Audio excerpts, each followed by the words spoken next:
Hello.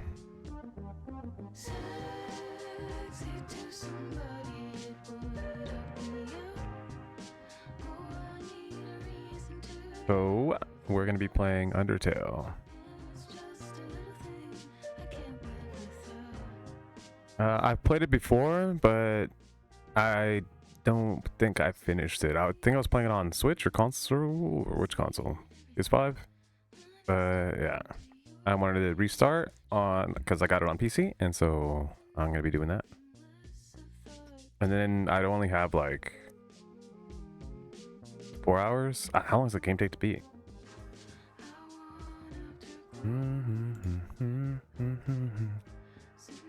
Yeah, because let's go to my games list.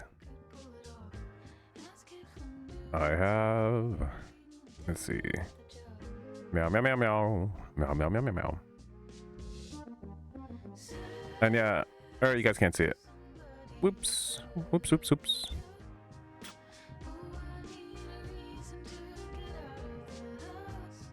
See what I see. Boop.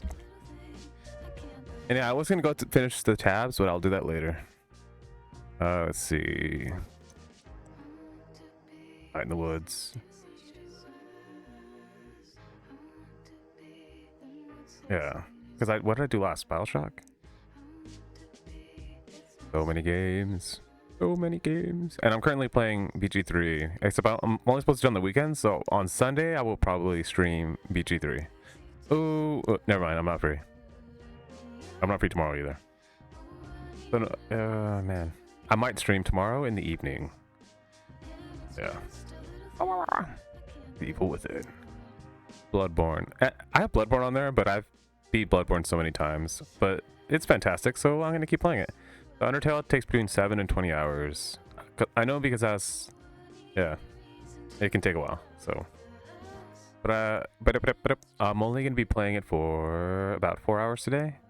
And I should probably get into it because I don't have time to finish. Actually, I'm gonna play. Where'd it go?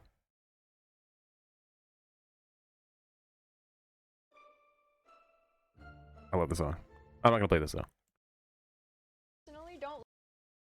I have a few video. I'm just gonna watch YouTube. I'm gonna watch YouTube before. What's it called? Before Undertale, just a little bit. Just because I've had these tabs open forever and I want to get them out of the way. A man is obsessed with me. No woman wants that. Detach yourself. Seriously, detach yourself. This is where we start calling men simps. There's no reason for you to think there's only one fish. No shrimping. You have options. Act like it. If a man is going up to a woman, it's a yes. But that's the thing. If you tell women, some women that are jealous that hey, there are other options, then they get pretty jealous. So yeah. And yeah, it's not nice manipulating women. But yeah. For some reason, when women know you have other options, then they just get drawn in even closer. But yeah. That's how it goes. What the heck? That's 100% facts. All women that ignored and rejected past versions of myself, most of them came back one way or another. It's up to you to decide what you want to do next. Stay on the grind, brothers. Never betray you. Love was once something that was easily recognized and understood. Now it has been a mental game where words don't match what people actually think, and both sides are frustrated as well. It can be the case, but you just have to find someone who's honest. And yeah, it's hard because a lot of women are very indirect. Why? Because they're scared of being hurt. So, and yeah, you kind of just have to decode it and yeah, find a mature woman who's direct. Yeah. One of the first tests that we give men is to see if he'll chase us. There's a million fish in the sea, so we want to know if we're the fish worth catching. But the question is, do we respect men who chase us? No. Nope. We don't respect it. We love it. We love men who chase us. Oh shit. Here we go again. The girl you took on many dates and you still chase her. If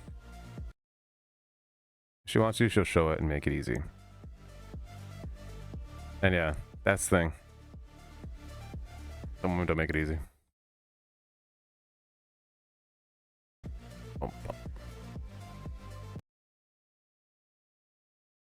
But yeah, the ones who do, be good to them.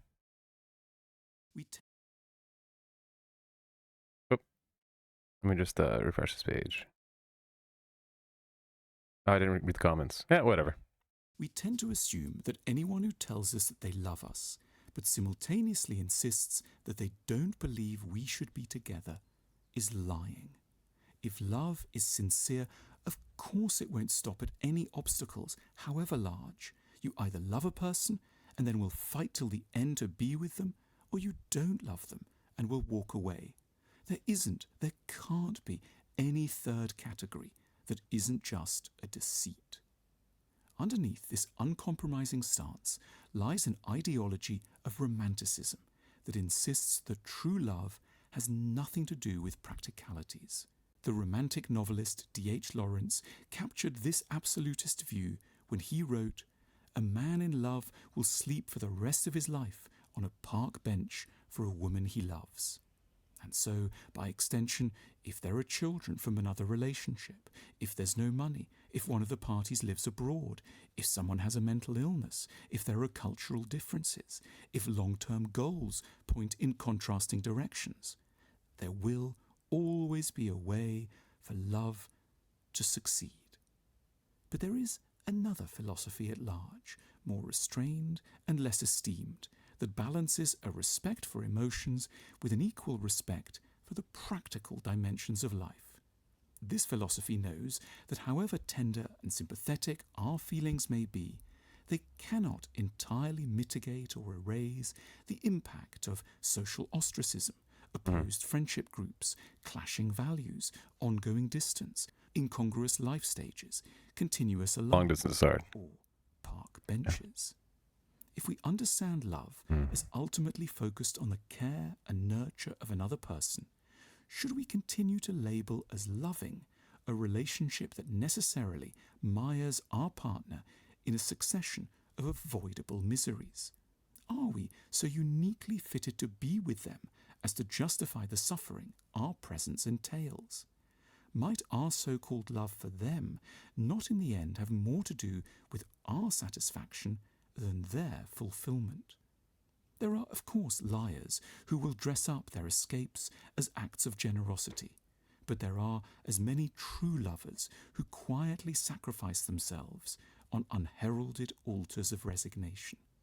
It's hugely honourable and very moving to do one's utmost to be with someone. But it may be greater love still to adore a person and then, before wasting any more of their time, to leave them well alone. That last part hurt.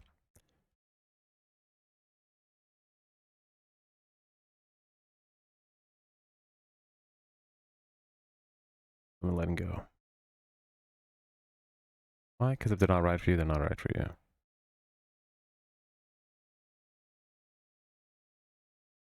But the thing is, if they don't really know you, then, or they have a false idea of you, or they only know a piece of you, and you haven't shown them everything, then what are they rejecting?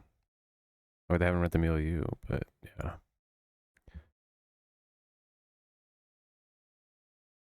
Comments. A man who knew life would be this complicated. Yeah, that's true. You're right, Kojima. A smart friend once noted while he was going through a painful divorce that he was most assured did not want. The love is a necessary but not a sufficient reason for a marriage.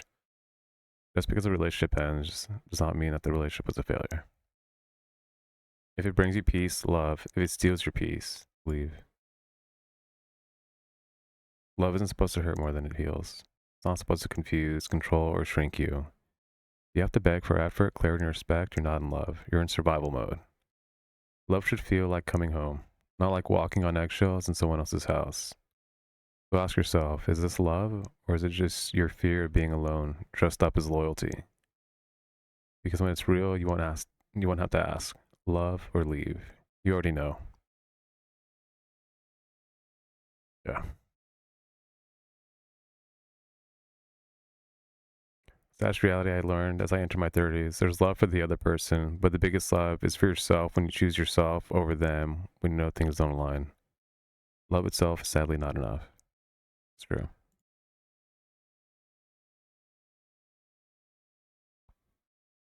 I want to be with them in the first place. Because of where, that's the thing, sometimes it's just where you were at. You know, if you were desperate, you picked the wrong person, then you're like, okay. Like a lot of people, yeah, getting with someone, living together, and then, yeah, before marriage, it's, yeah, always a bad idea. Why? Because it doesn't show commitment. They think, oh, we're committed because we're living together. You'd be committed if you were married. Not living together doesn't mean you're committed. But yeah. And people, a lot of people, I've seen it so many times, learn it the hard way. And yeah, people not being able to, like, if you're in a long-term relationship and you just jump to another, yeah, really what you're doing is you're not working on yourself. Instead, you're just trying to move on and find fulfillment from someone else, which won't work. Why? Because you'll keep repeating the same patterns, and really the problem is you. You decide not to heal yourself or find help. And yeah, there's possibilities. Also, I don't even remember queuing these videos. It's just been on my list like for, I don't know how long. April 30th? 2 weeks? Not that bad. Let's see. Talk about something? Yeah, what's up? Oh, this guy. This guy, his history, he was a fearful avoidant, and then he had to go through a lot of therapy. And now he helps people who are also fearful avoidant. Hey, can we talk about something? Yeah, what's up? I know it's probably stupid, but no, it's not. But you don't even know what I'm gonna say. Doesn't matter. If it's important enough for you to bring up, then it's not stupid to me. Thank you. So I've been trying to be more honest about how I'm feeling, and even though I know it wasn't your intention, the truth is I've been feeling neglected and lonely since you've been working so much. Oh my gosh. I'm sorry. I'm sure I'm just overreacting. No, I wasn't saying that at all. Listen, your feelings aren't a burden. You don't have to apologize for having them. It makes sense why you felt that way. Really? Yeah, I've been so focused on this deadline, I haven't even asked you how that extra pressure I've been putting on you and the family has affected you, or us. I was wrong, and I'm sorry. Thanks. No, thank you for trusting me and actually being vulnerable and honest about how you were feeling. Was it as hard as it looked? It was so much harder. How about this Friday, I get a babysitter and I take you out, just the two of us, to celebrate closing this deal? I would love that. Thank you again for listening to me. We're a team in this. Always. Feelings aren't a burden. I know sometimes, like, I know I'll feel that way. It's not necessarily a burden, but it's more like, hey, this is how heavy my feelings are, and I don't want to weigh you down because other people have their own problems. But the thing is, we can uplift one another, and to not give people that opportunity, one shows that you don't value that relationship with your friends or family or loved ones. And yeah, you don't give them an opportunity to see where you are. How can this guy talking to himself in a wig make me almost cry? Love your content, dude. Thank you for all the great information you share. Always. Nothing sexier than a man acknowledging his mistakes and trying his best to apologize and fix. Yeah, I know I made mistakes. Yeah, then you break trust, and then you're like, well, this person never trusts me again. I don't know. Was I in the right place? I know for me, yeah, grieving, I'm like, can't put someone with me when I have to work on myself. Yeah. Luckily, I'm healed. Yeah. But that took months. Yeah. I was like, yeah, I can speedrun grieving. I got this. 3 months. Took a lot longer.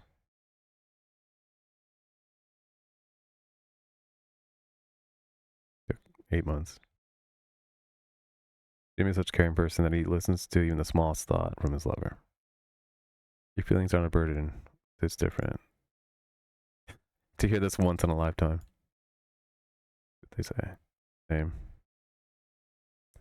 I just can't handle when you are in a bad mood. I remember I said this is someone who was depressed, and just hearing the word burden made them feel worse. To even use the word burden. Like I specifically said, your feelings aren't a burden. And then in their mind, they're like, oh, well, I don't want to be a burden. So you can't even use, if someone is in a really bad mental state, you can't even use the word burden. Which, yeah. But some people, like, you have to be so gentle. Gentle, gentle. Gentle, gentle. Yeah. Oh, yeah. Yeah, like, I would rather be gentle. But you can't always be gentle, though, because eventually you're just enabling. And I'm like, oh, okay. But we are called to be gentle. We're called to be gentle and shrewd. Be as gentle as a dove. Yeah. Okay.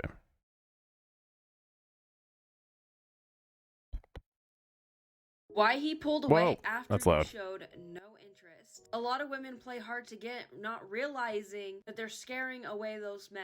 You left Yeah. his messages on read, you brushed him off. Or maybe you canceled plans on multiple occasions. And despite popular belief, when a man makes an effort and gets nothing in return, he doesn't see it as a challenge to try harder typically. He starts to just feel rejected. And a man with self-respect, that's all it takes for him to walk away. And he Yeah. didn't pull away because So he if a woman didn't does see your this, and worth. I'm not really that He pulled interested, away because he's not but going because to they deal with initiate, that type of disrespect. I'll literally Men just are stop gonna responding. beg for your love. They want to be chosen back. They want you to reciprocate, and it's really not that hard to understand. So if you play these weird games, I suggest you stop. It's wonderful to show that you're also interested in him just as much as he is in you. And no man enjoys trying to chase you because he's not going to see it as worth it. And this is why Yeah. so many men are walking away from dating.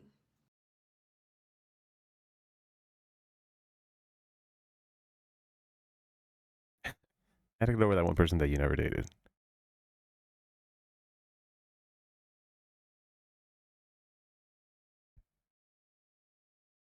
I already watched this one last time. Or something similar. Yeah, Bill Burr roast people.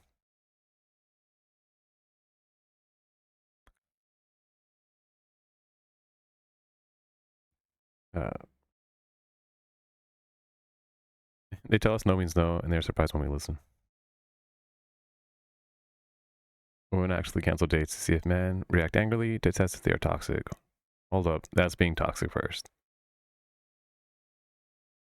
Yeah. Oh yeah, one video I watched where women was a test to see if they would either prioritize time with you, are willing to make time for you, and then they'll pull that time away to test to see if they're still interested. But those are just games for kids. Because if you want to be with someone, like, especially as you get older, you value your time more. And you don't really want to waste your time. Yeah. To be mature women. Oops. And that's also one reason why I need to refresh everything, because it keeps showing that. And it's going to keep showing that until I close all these tabs. Attracted to someone who appears distant or emotionally unavailable? For example, they are hot and cold, or they say they're not ready for a relationship or commitment. You know this isn't good for you, but instead of giving up on them, it leaves you wanting them more. You're not alone in feeling this way, and it's completely normal. Today, we'll be talking about why this happens and what you can do to avoid it. The healer. Even if you notice that your crush is a bit on the emotionally cooler side, you may still be drawn to the idea of being the one that inspires them to change. That's when you delve into psychology books, analyze their childhood wounds, and Google the best strategies to help them open up. This is because, as humans, we all have an innate desire for positive transformation. And the thought of accomplishing such change in someone can be incredibly attractive. All this comes to show your empathetic nature, but unfortunately, you cannot fight their battles.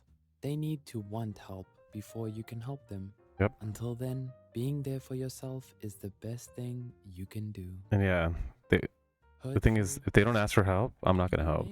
Because again, like, unsolicited help doesn't come from where is their heart at? If they're not willing to ask for help, you probably shouldn't help them, even though you want to. Their heart has to be open to receiving help, and they have to be willing to say, "I need help. I want help." And yeah, it's tough when you're too scared to ask for help. And yeah, sometimes people need reassuring. like knowing that it's okay to ask for help. Because sometimes they're scared and they think, oh, no one will help me. So why ask? But yeah, definitely ask. Hurtful history. You may also be unconsciously attracted to these individuals due to past wounds or experiences. Maybe you had an emotionally unavailable parent, causing you to crave their love and attention. Now, Yeah, I only had one emotionally available parent, and I don't want any attention from them. Yeah, because I had my mom was amazing. All the love. Got all the love.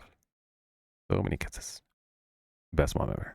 you're finding familiarity in this Besitos. dynamic and subconsciously seeking to heal those past patterns.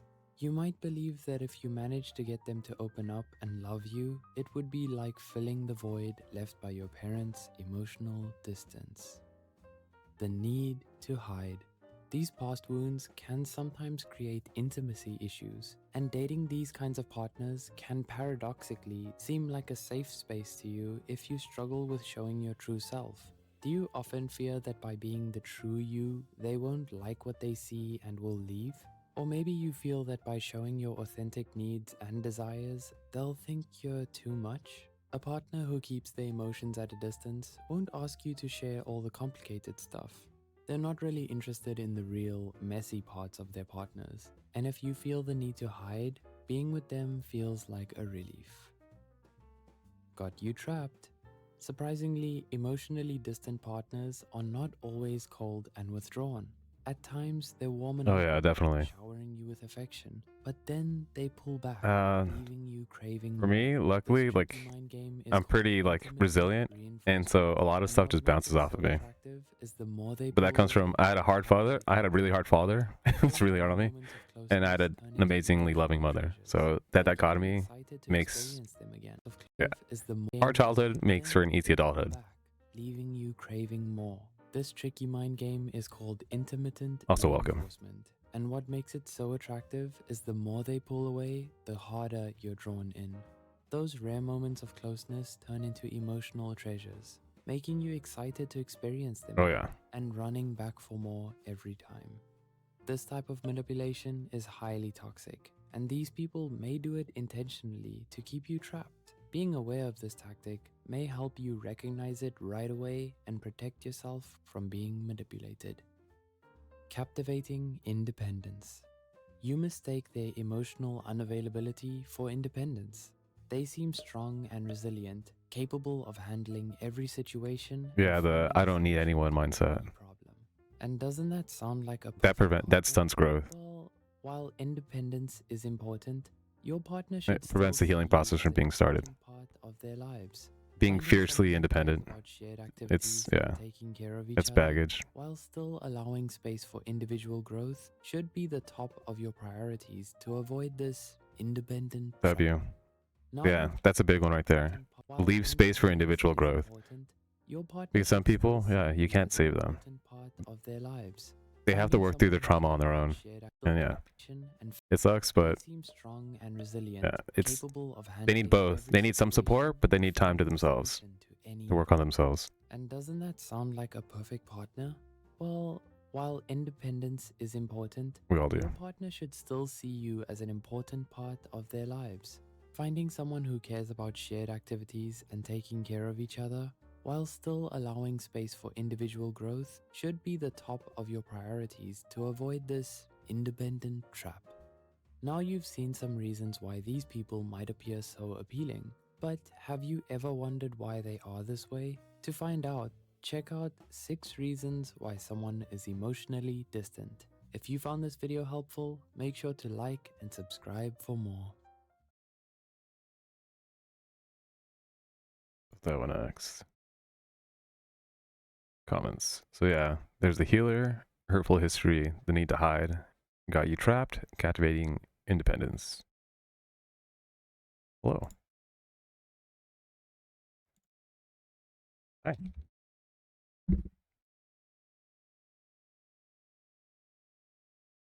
Yeah. The thing is, we're not meant to be alone. Like, we have to have community. We have to have people in our lives. Like, because, yeah, I'm a Christian, and like the first thing that God gave Adam that he really needed was a woman. Why? Because Adam was lonely, and he's like, oh, and yeah, he always made it that way. But the thing was, it wasn't even about like a lot of people always make it about sex, but that's just the mark of immaturity. Where that if your focus is sex, you're immature. It's about companionship.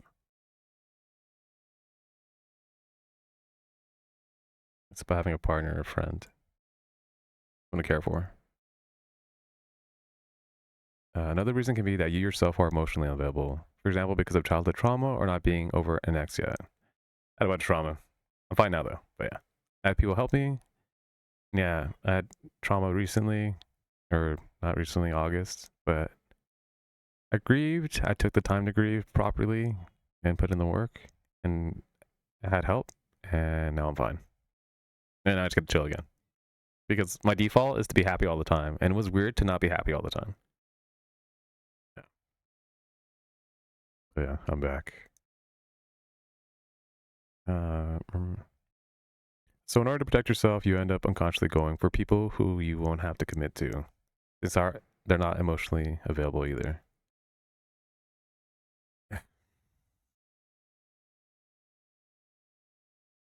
I stopped to play this game, and choosing to stop following emotionally unavailable individuals is an act of self-respect. W. We all deserve mutual attention and respect for our time. Investing in relationships where both parties are emotionally present fosters growth and fulfillment. And yeah, for the past like 9 months, I was emotionally unavailable. And I clearly stated as such, so yeah.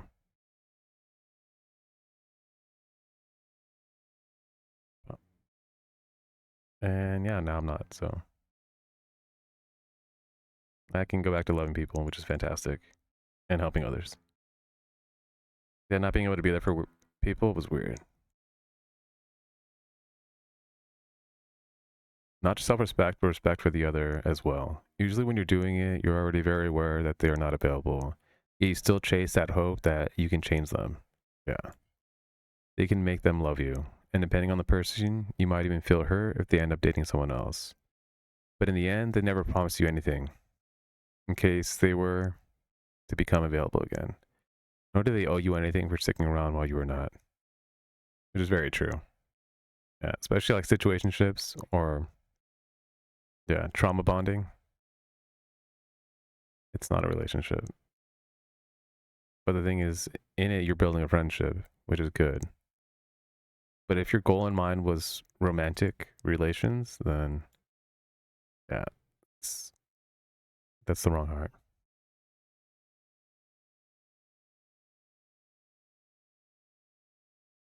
Like, seek friendship first. And yeah, I'll keep saying that. Why? Because people, yeah. I know for me, I lose a lot of female friendships. I have no idea what I say to them, but they want a relationship. And then I'm like, well, there goes that friendship. It's okay though. I've had the experience to do yourself a favor and avoid at all costs, no matter how you feel about them. It's too high a price to pay. The stabbing in the chest by hacker, this is. Just came right in time. I just need only one advice, how to let go. Always when I'm feeling like I'm over it, the feeling just comes back. And I always hurt myself with negative thoughts caused by overthinking. Yeah. Also, yeah, if you came for Undertale, I will be playing Undertale. I just have these tabs open, and I've had them open for like weeks. And then I just keep adding more and more tabs. But yeah, so I'm trying to get through them. And yeah. Music. Goku. Economy.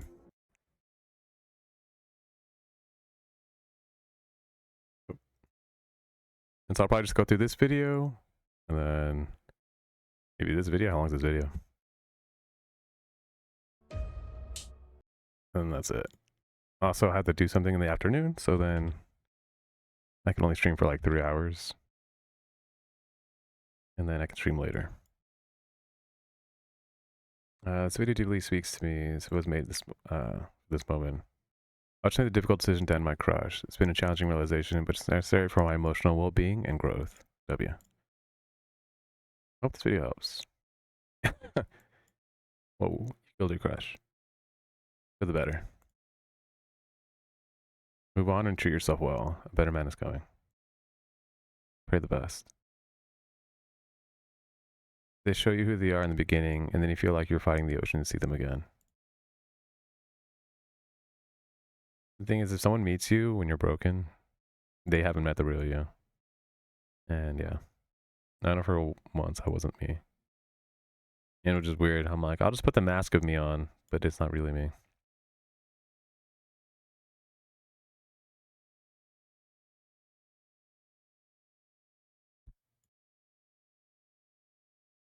Alright, next video. I'm a practicing therapist and I work with Whoa. Hello everybody. I'm a practicing therapist and I work with a lot of individuals with attachment wounds. Today I wanted to go over a topic that I feel needs clarity and it's also been requested. Hello. And that is how to love an avoidant without losing yourself. I notice a lot of individuals in the comments believe or perceive that loving an avoidant comes with sacrifice. And the truth of the matter is, yes, it does, but perhaps not in the way that the original concept was intended for, at least the commenter, right?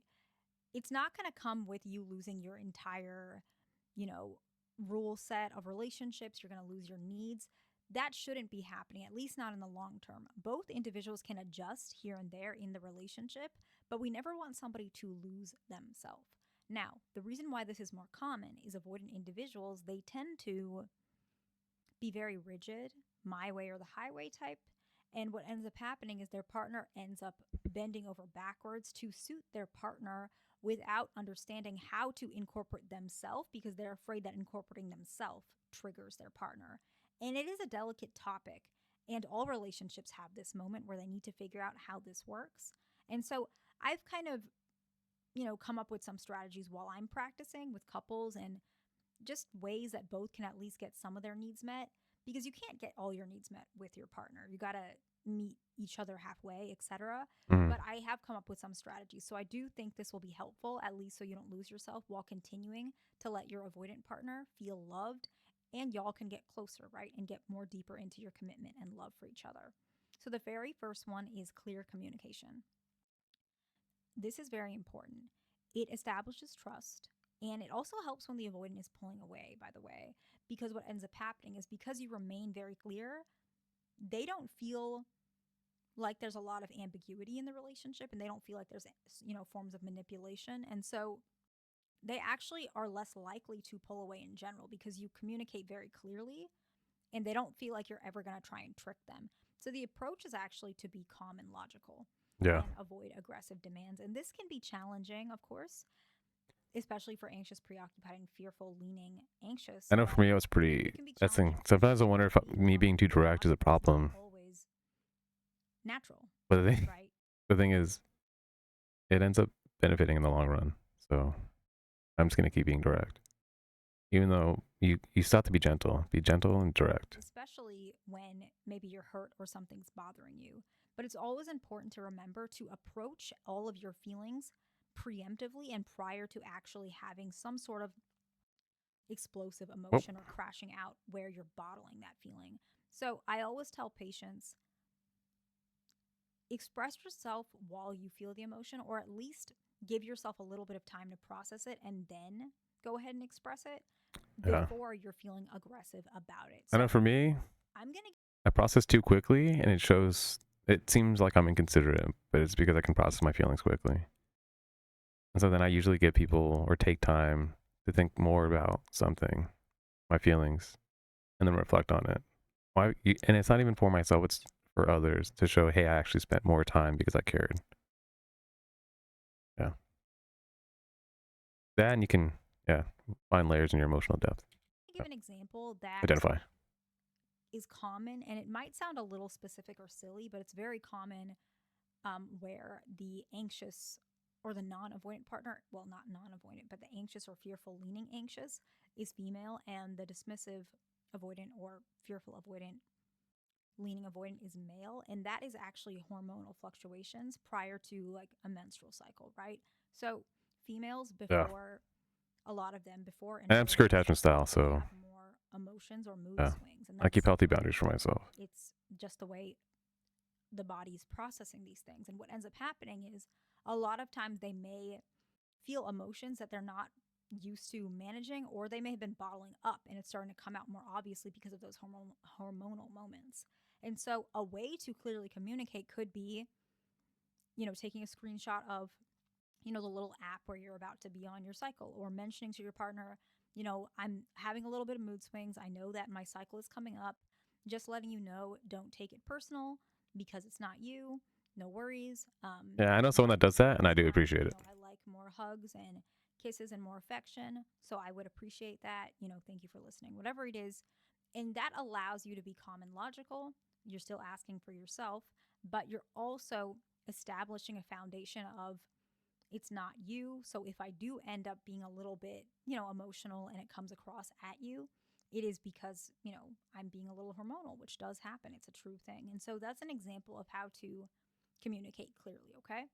The next one is To calling be your clear partner communication. out for particular behaviors. And that doesn't mean repeatedly calling them out. Give it time, but allow them to recognize what is going on with them so they feel like they can trust you, especially when you say it calmly and not in an aggressive way, right? So Yeah, so that's one big. I'm it just is gonna write it. crucial. And that doesn't mean repeatedly calling them out. Give it time. And but that's one hard allow- part when you see someone who has a common like misbehaving. And I usually don't say something right away. But then if I'm like, okay, this is the second time, this is the third time that it's occurred, then I'll say something. And the thing is that they just forget. And that's like, they have a bad memory and they just forget, oh, this keeps happening. I'm like, write it down. Like when you're having the same conversation, you're like, this is like the 20th time we had this conversation. And yeah, that's tough. Allow them to Yeah. recognize When you have ADHD, like, what are you supposed to do? what is going And sometimes I wonder if ADHD is just a symptom of people trying to rewrite their brain because they're trying to hide their trauma. Also, that was a PS5 controller because I connected it already, and yeah, I didn't use it. Yeah. Boop, boop, boop. Undertale. going on with them so they feel like they can trust you, especially when you say it calmly and not in an aggressive way, right? So And that's one thing, like calmly versus aggressive. Especially if you're communicating over text. Like every time like a woman will send me a longer message or anything involving emotion in a text message, I'll immediately call. Why? Because something's gonna be miscommunicated. Trust. Like it happened too often, and I'm like, it happened often enough where I'm like, just call. Just call. If a woman sends you an essay, just call. I wouldn't even read the message. I would just immediately call. If I were available when they sent it, I would immediately call. Even if I were busy, well, I'm like, hey, let's talk about this. Like, they send you a long message in the middle of the day, I would call and be like, hey, let's set up a time to talk in person.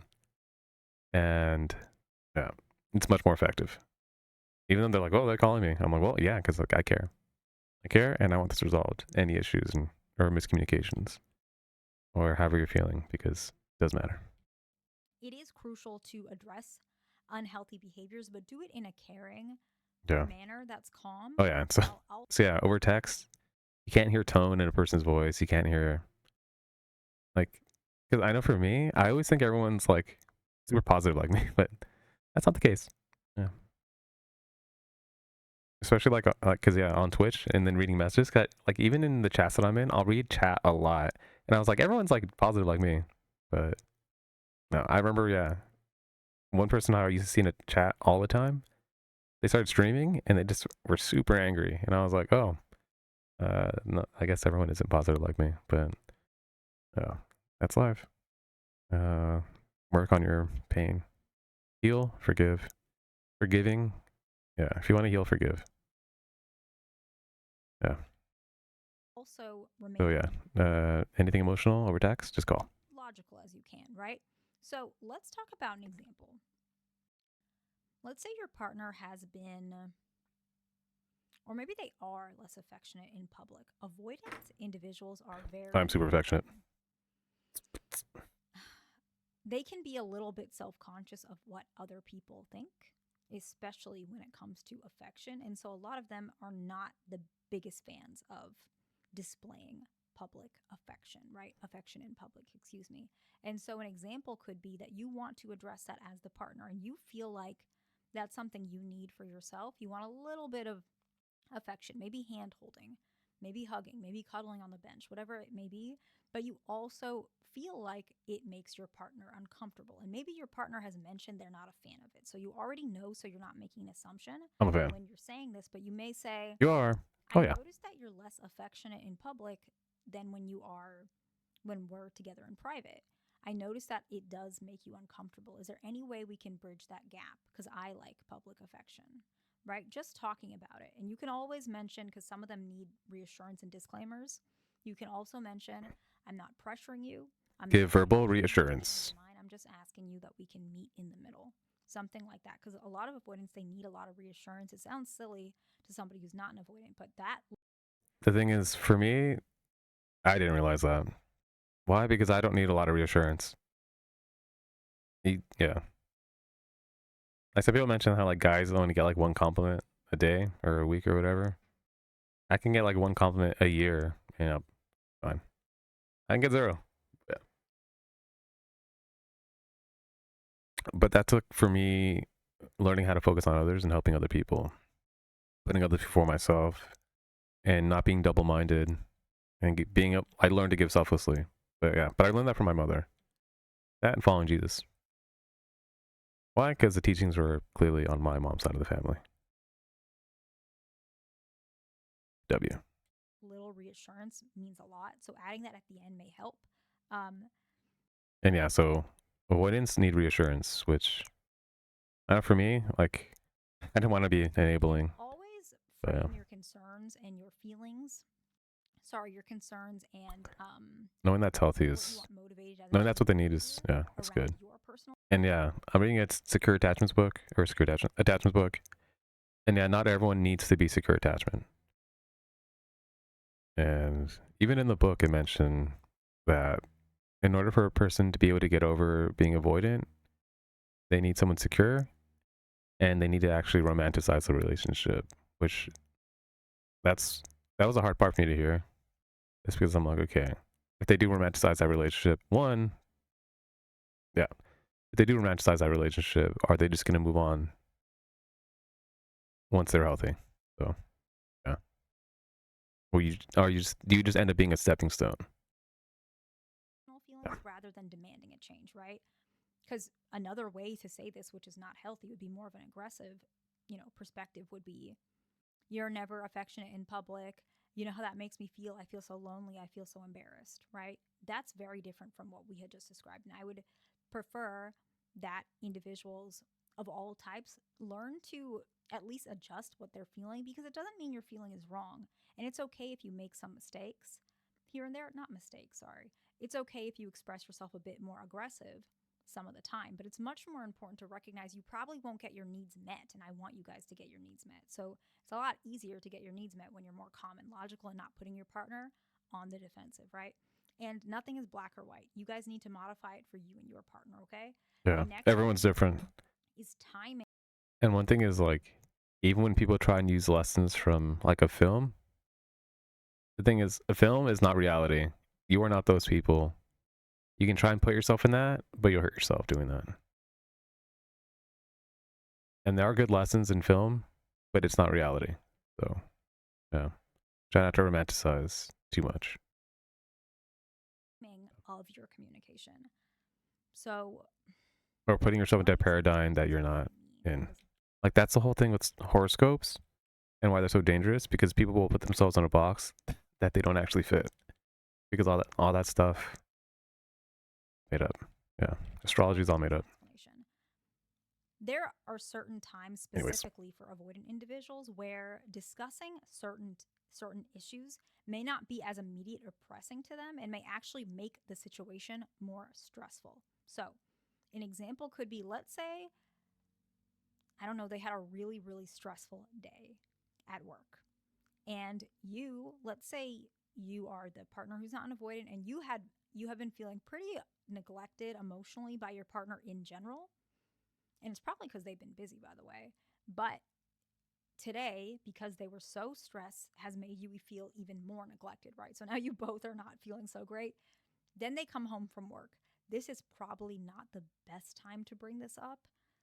It might be better to wait on like a weekend where they're not working and they're more calm. Let people unwind. After work on Friday, or when you're seeing them be a little bit more, happy, less stress. And you might, want to see, is this going to go away if they're feeling less stress, or if they're still neglecting some of your needs, you could address it when they're feeling a little bit better. And to add trust building exercises such as regular communication that is not about what's bothering you can also improve the communication, so the timing is not as acute and specific. So if you're talking to your partner throughout the day about positive things in general, if you do happen to bring up stressful events, they already have a positive perspective of you during that day and during the stress, so they know it's not going to come across as a very confrontational angle. So it's important to think about, okay?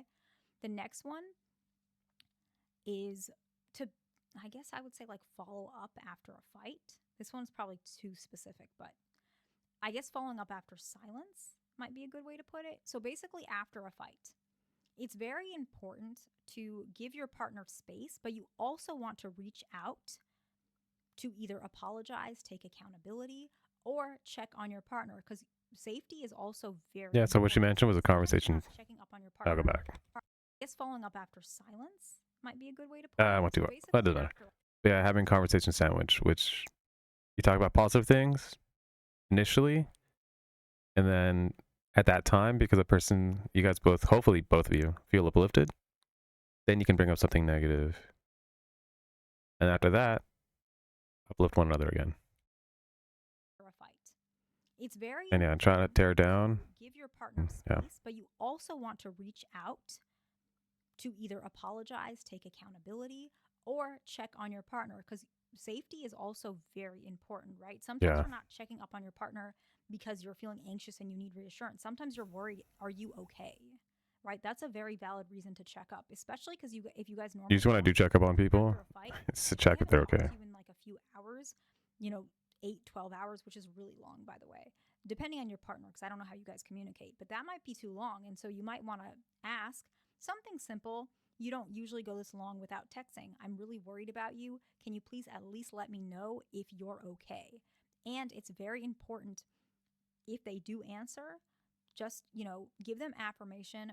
I appreciate that you answered W me. affirmations. I was worried. I know that we had a fight. I'm over it. I want you to know that I'm not upset. I'm sorry for what I did, or, what happened, whatever it was.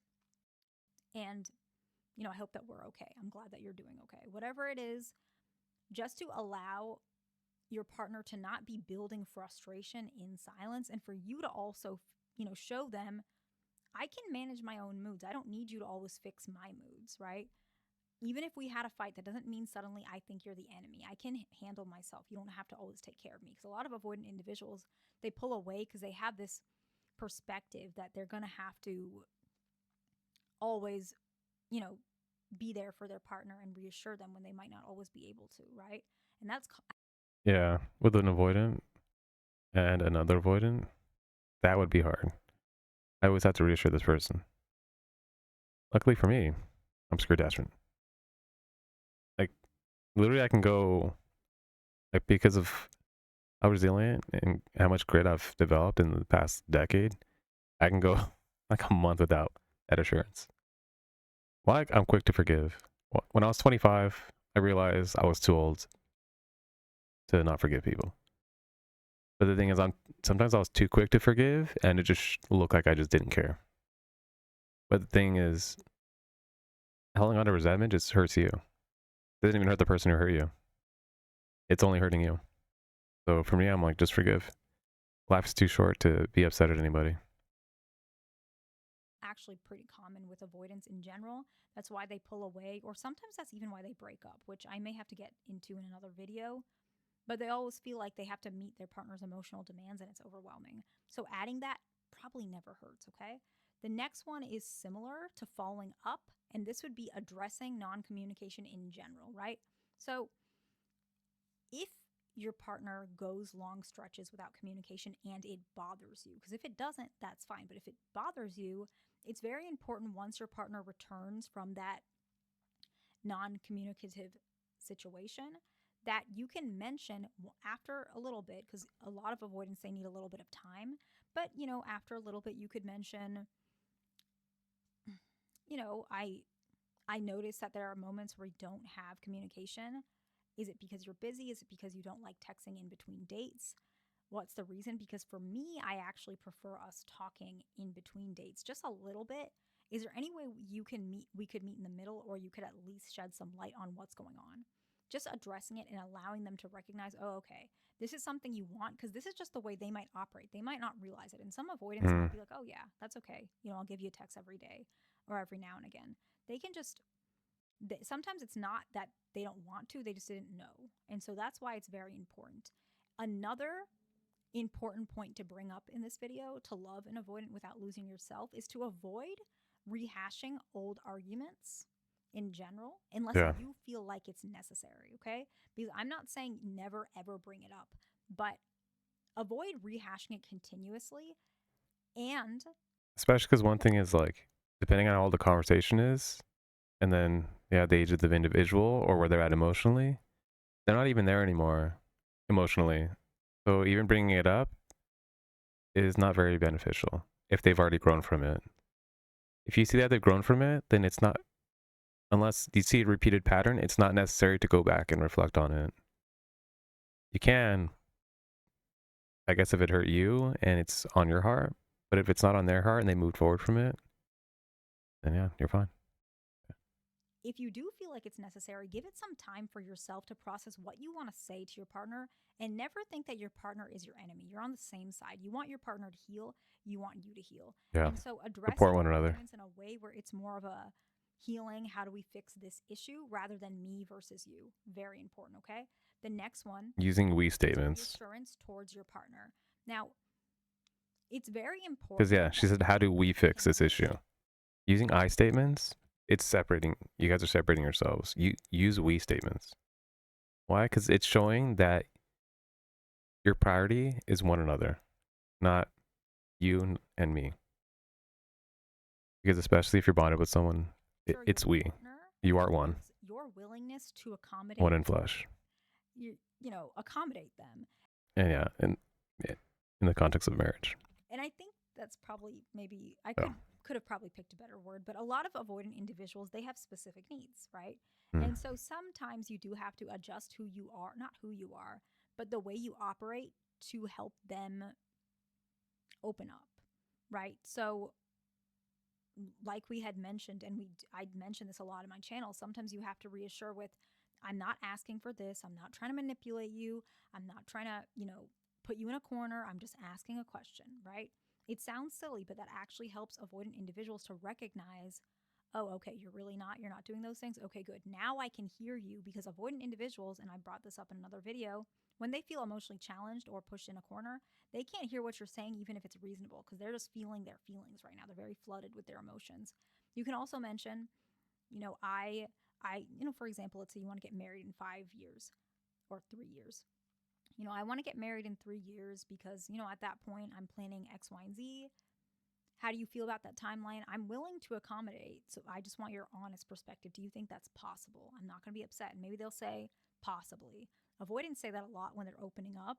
I know it sounds silly, but I see this so much. It's like a stage where they're like, no, and then they go possibly, and then they go yes. And so if you're in the possibly stage, they might be like, oh, possibly. But you could feel married in 3 years because, at that point I'm planning X, Y, and Z. How do you feel about that timeline? I'm willing to accommodate. So I just want your honest perspective. Do you think that's possible? I'm not going to be upset. And maybe they'll say possibly. Avoidants say that a lot when they're opening up. I know it sounds silly, but I see this so much. It's like a stage where they're like, no, and then they go possibly, and then they go yes. And so if you're in the possibly stage, they might be like, oh, possibly. But you could say, okay, that's understandable. I appreciate, how honest you are. I know it's not easy, and just clarify that. So it allows them to feel reassured that they are who they are and it's okay, right? I'm not trying to pressure you. I appreciate that you were honest. Something very simple, right? Now, the next one, this one is really important. And I feel like a lot of individuals do not do this because they feel like they're the emotional one in the relationship. But it's important to address emotional reactions on both sides, right?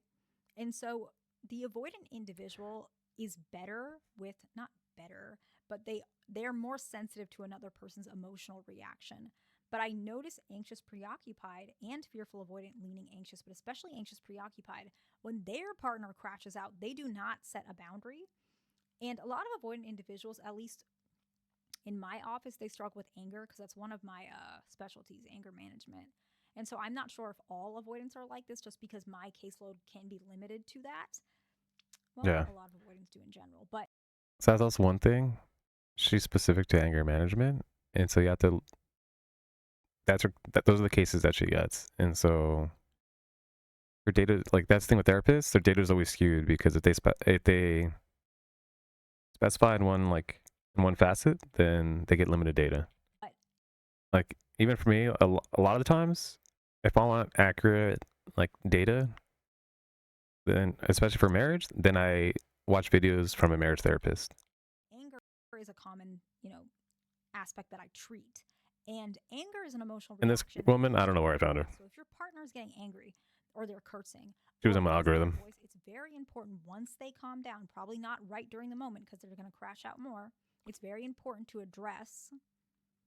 I've noticed that, you get a little bit upset when I bring certain topics up.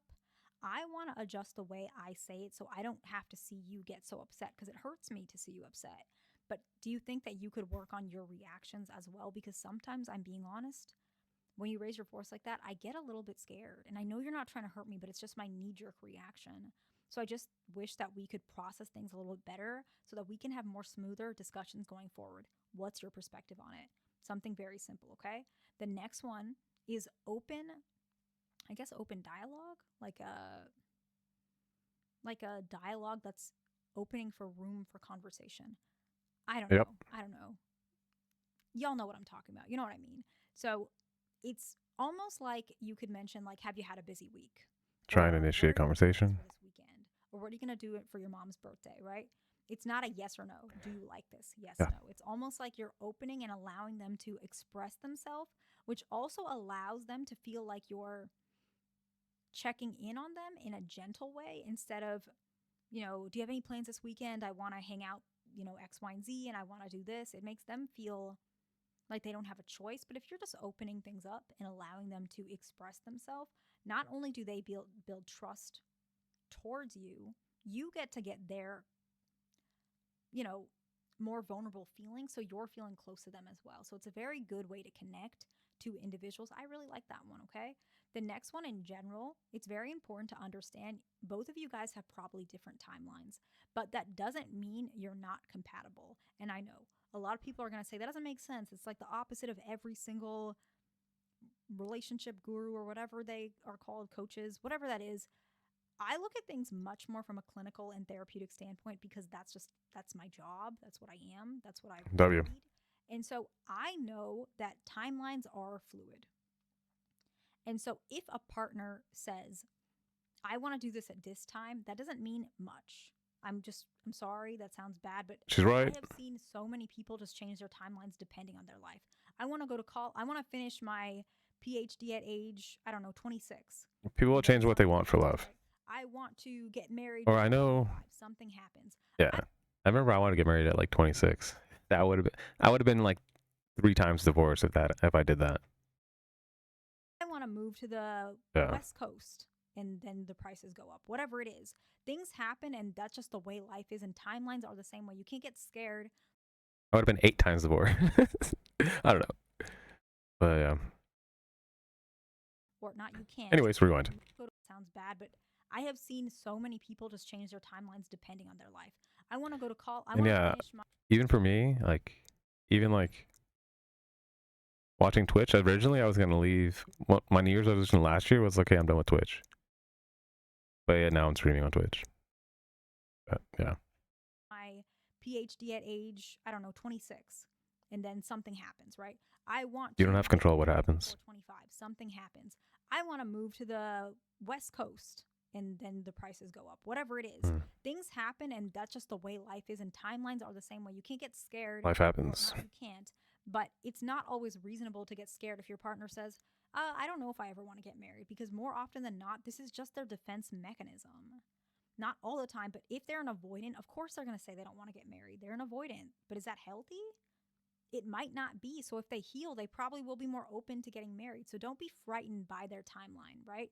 But be more aware that you may have to adjust your timeline a little bit to help promote trust and ease the anxiety for them, but also yourself. We'd kind of give an example earlier in this video, but it's all just important to, you know, say that I'm willing to compromise and I'm okay with that as long as you know where I'm coming from. I would prefer X, Y, and Z. And as long as you're willing to hear me, I'm okay where we are right now. And if things change, I'll let you know. Something simple. Now, I'm never telling you to stay with a partner that you don't want. If you want to go to a secure partner who has more likely your timelines, go ahead, right? But if you want to stay with your partner, there's probably something you may have to get used to, right? In general, something to think about. And I would say the very last one that I want to make sure to put in this video is avoid urges of control or threats. This is pretty common with anxious, preoccupied, and fearful avoidant. Basically, I see it more common in like disagreements or when they're having an emotion. Basically, it's a form of control because you're using an ultimatum or a threat. Threat is probably a strong word. It's like an ultimatum is probably a better word, where you're saying, if you don't do this, then I'm going to leave. Or if you don't do this by this timeline, then we can't work out, right? And it's usually an emotional... Yeah, ultimatums crashing out. It's an emotional are not healthy. explosion. If you're like, oh, I'll only give this much amount of time for the person to change, that's not how it works. Yeah. But I'm gonna go back. Control or threats. This is pretty common with anxious, preoccupied, and fearful avoidant. Basically, I see it more common in like disagreements or when something to think about. And I would say the very last one that I want to make sure to put in this video is avoid urges of control or threats. This is pretty common with anxious, preoccupied, and fearful avoidant. Basically, I see it more common in like disagreements or when they're having an emotion. Basically, it's a form of control because you're using an ultimatum or a threat. Threat is probably a strong word. It's like an ultimatum is probably. She said threat, but it's kind of is a threat. Depending on how the person says it, if they're saying it in anger, then it technically is a threat. But a better word is ultimatum. They're like, hey, if you don't blah blah blah blah, I'm leaving you. Yeah. But if it's something important, then yeah. But the thing is, you have to make the person feel. If you want the person to change, or if you want them, to listen, they have to feel supported and loved by you. If the person knows that you love them and you care about them and that you're going to put their needs first, then they're going to listen. And if you do make that a point and they still don't listen, then that's on them. It's not on you. And they don't want to change, then yeah. You don't necessarily make an ultimatum, but you just pull away. Timeline, then we can't work out, right? And if you did put an ultimatum down, then yeah, that also just shows, it frames how you think. But yeah. It's like you're crashing out. It's an emotional explosion. And yeah, you can get emotionally burnt out. You're doing it because you want your need met right now. But it's more important to recognize that that may happen sometimes, but more often than not, you're losing connection with your partner by behaving that way continuously. It might not work in the long run. And a better way is to use more gentle communication that is more structured and approachable for your partner, okay? I hope this video was helpful. Please like, subscribe, and I will see you in the next one.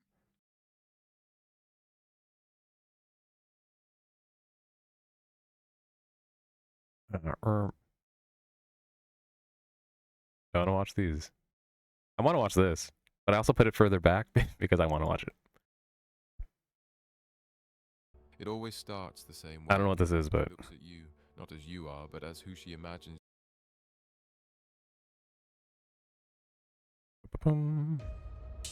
It always starts the same way. She looks at you, not as you are, but as who she imagines you might become. You feel it in her eyes, don't you? That flicker of hope. Or is it hunger? You think you're being seen, but you're not. You're being measured, assessed, scanned like a blank canvas waiting for her to paint her masterpiece. But the masterpiece isn't you. It never was. And Carl Jung, he back in a minute. You. Not with the soft words of a motivational speaker. No. With the sharp surgical precision of a man who spent his life staring into the psychological abyss of the human soul. Jung's entire life was devoted to mapping what he called the unconscious, the part of the human mind that operates silently beneath your awareness. And he discovered something terrifying about women. He discovered that they don't just fall in love with men, they fall in love with the idea of men, with the fantasy, with the projection, and the scariest part, most of them don't even realize they're doing it. You might think she's choosing you, but what she's actually choosing is the version of you she's created in her own mind, a psychological puppet who exists to play a role in her private movie. And when you stop fitting the script, she changes the actor, not the story. Jung called this projection the animus, the inner masculine image that lives inside every woman. And when that animus is immature, undeveloped, or unchecked, it becomes a tyrant. It becomes the unseen force that makes women chase dangerous men and reject good ones. It makes them argue without reason, dominate without wisdom, and moralize without accountability. Jung didn't sugarcoat this. He described it as a spiritual possession, a state where the woman herself becomes unaware that she's no longer acting from her own consciousness, but from the shadowy grip of her inner masculine fantasy. And men? You fall for it because nobody taught you to spot it. You confuse being desired with being known. You mistake being chosen with being understood. You believe her words when she says you're different, when in reality, you're just the latest face she's cast to fulfill a role she's been rehearsing since she was a child. And when the fantasy collapses, when the mask slips, you're left confused, betrayed, and humiliated, wondering what you did wrong. But you didn't do anything wrong. You just stopped being a convincing actor in someone else's play. Jung warned that the only way out of this psychological theatre is through what he called individuation, the lifelong process of becoming whole within yourself. And here's the uncomfortable truth. Most men never start that journey. You've been trained to chase approval, to seek validation, to let women define your worth. And as long as you do, you'll keep playing the same role over and over again, getting replaced every time the audience gets bored. Individuation isn't glamorous. It's brutal. It requires you to confront the parts of yourself you've buried, the weak, the insecure, the broken. It demands that you stop blaming women for not seeing you and start seeing yourself. Because here's what Jung knew that most men will never understand. You don't become a man by being chosen. You become a man by choosing yourself. You don't earn your worth through her affection. You earn it by standing alone, fully awake, fully responsible, fully alive. A man who has faced his own unconscious cannot be seduced by projection. He is no longer a puppet in someone else's fantasy. He is the author of his own reality. Jung observed that the greatest tragedy of modern men is not that they are rejected, but that they are willing to mold themselves into whatever shape they believe will be accepted. You call it compromise, you call it partnership, you call it love, but Jung had a different name for it: self-betrayal. He warned that men who ignore their own psychic development become slaves to the feminine projection, bending themselves like wet clay into the shapes demanded by women who don't even know their own true desires. You stop being men, and you start being masks, smiling, nodding, agreeing, performing, until you forget who you were before you put the mask on. And women? They sense this. Oh, they sense it more than you could possibly imagine. The very thing you think will make her love you, obedience, predictability, availability, becomes the very reason she loses attraction. Why? Because the feminine instinct, Jung taught, isn't drawn to comfort. It's drawn to mystery, to risk, to the man she cannot fully define or control. The moment you make yourself fully known, without boundaries, without a backbone, you don't become more lovable. You become invisible, disposable, replaceable. And yet, here's the paradox that keeps most men enslaved. You fear being alone more than you fear being fake. You'd rather lose yourself than lose her. You'd rather live in a role than face the terror of standing without applause. But Jung taught that until a man embraces that solitude, he will never be free. Yep. He wrote that individuation is a path not for the faint-hearted, because it requires you to die before you die, to let the false versions of yourself burn so that something real can finally emerge. But let me tell you something that nobody wants to say out loud. Individuation is lonely, terrifyingly lonely. Because as you walk that path, you begin to see things you cannot unsee. You begin to recognize the games people play, the masks they wear, the lies they tell themselves just to feel safe. And when you try to share what you see, they mock you. They call you cold, arrogant, too serious. They accuse you of being the problem. But you're not the problem. You're the mirror. And people hate the mirror when it shows them something they don't want to face. Jung knew this well. He spent decades studying patients who were terrified to confront their own shadow, the dark, rejected parts of their psyche they refused to acknowledge. And women, Jung warned, are often raised in cultures that reward them for avoiding that confrontation. They are told they are pure, emotional, intuitive, and complete just as they are. Yeah, Jung didn't. it's tough when women keep avoiding confrontation or very indirect. It's, yeah. If you can't be direct, then how can you solve anything? Consistently being indirect, yeah. By it, he wrote that the greatest danger to women was their unconscious animus, the voice inside them that speaks with false Yeah. certainty. And I'm speaking of keeping conflict ambiguous. Oh. Yeah. False authority and false moral superiority. He warned that if a woman does not face and integrate this inner masculine Essentially force, not she people becomes not knowing their possessed, feelings. projecting it onto Yeah. every man she meets, blaming them for the very war she refuses to fight within herself.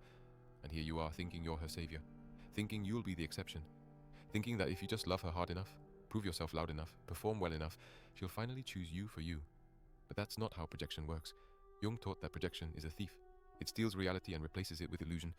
And until both men and women wake up from that illusion, they are destined to repeat the same tragedy, over and over again, each one blaming the other, never realizing they're both dancing with shadows.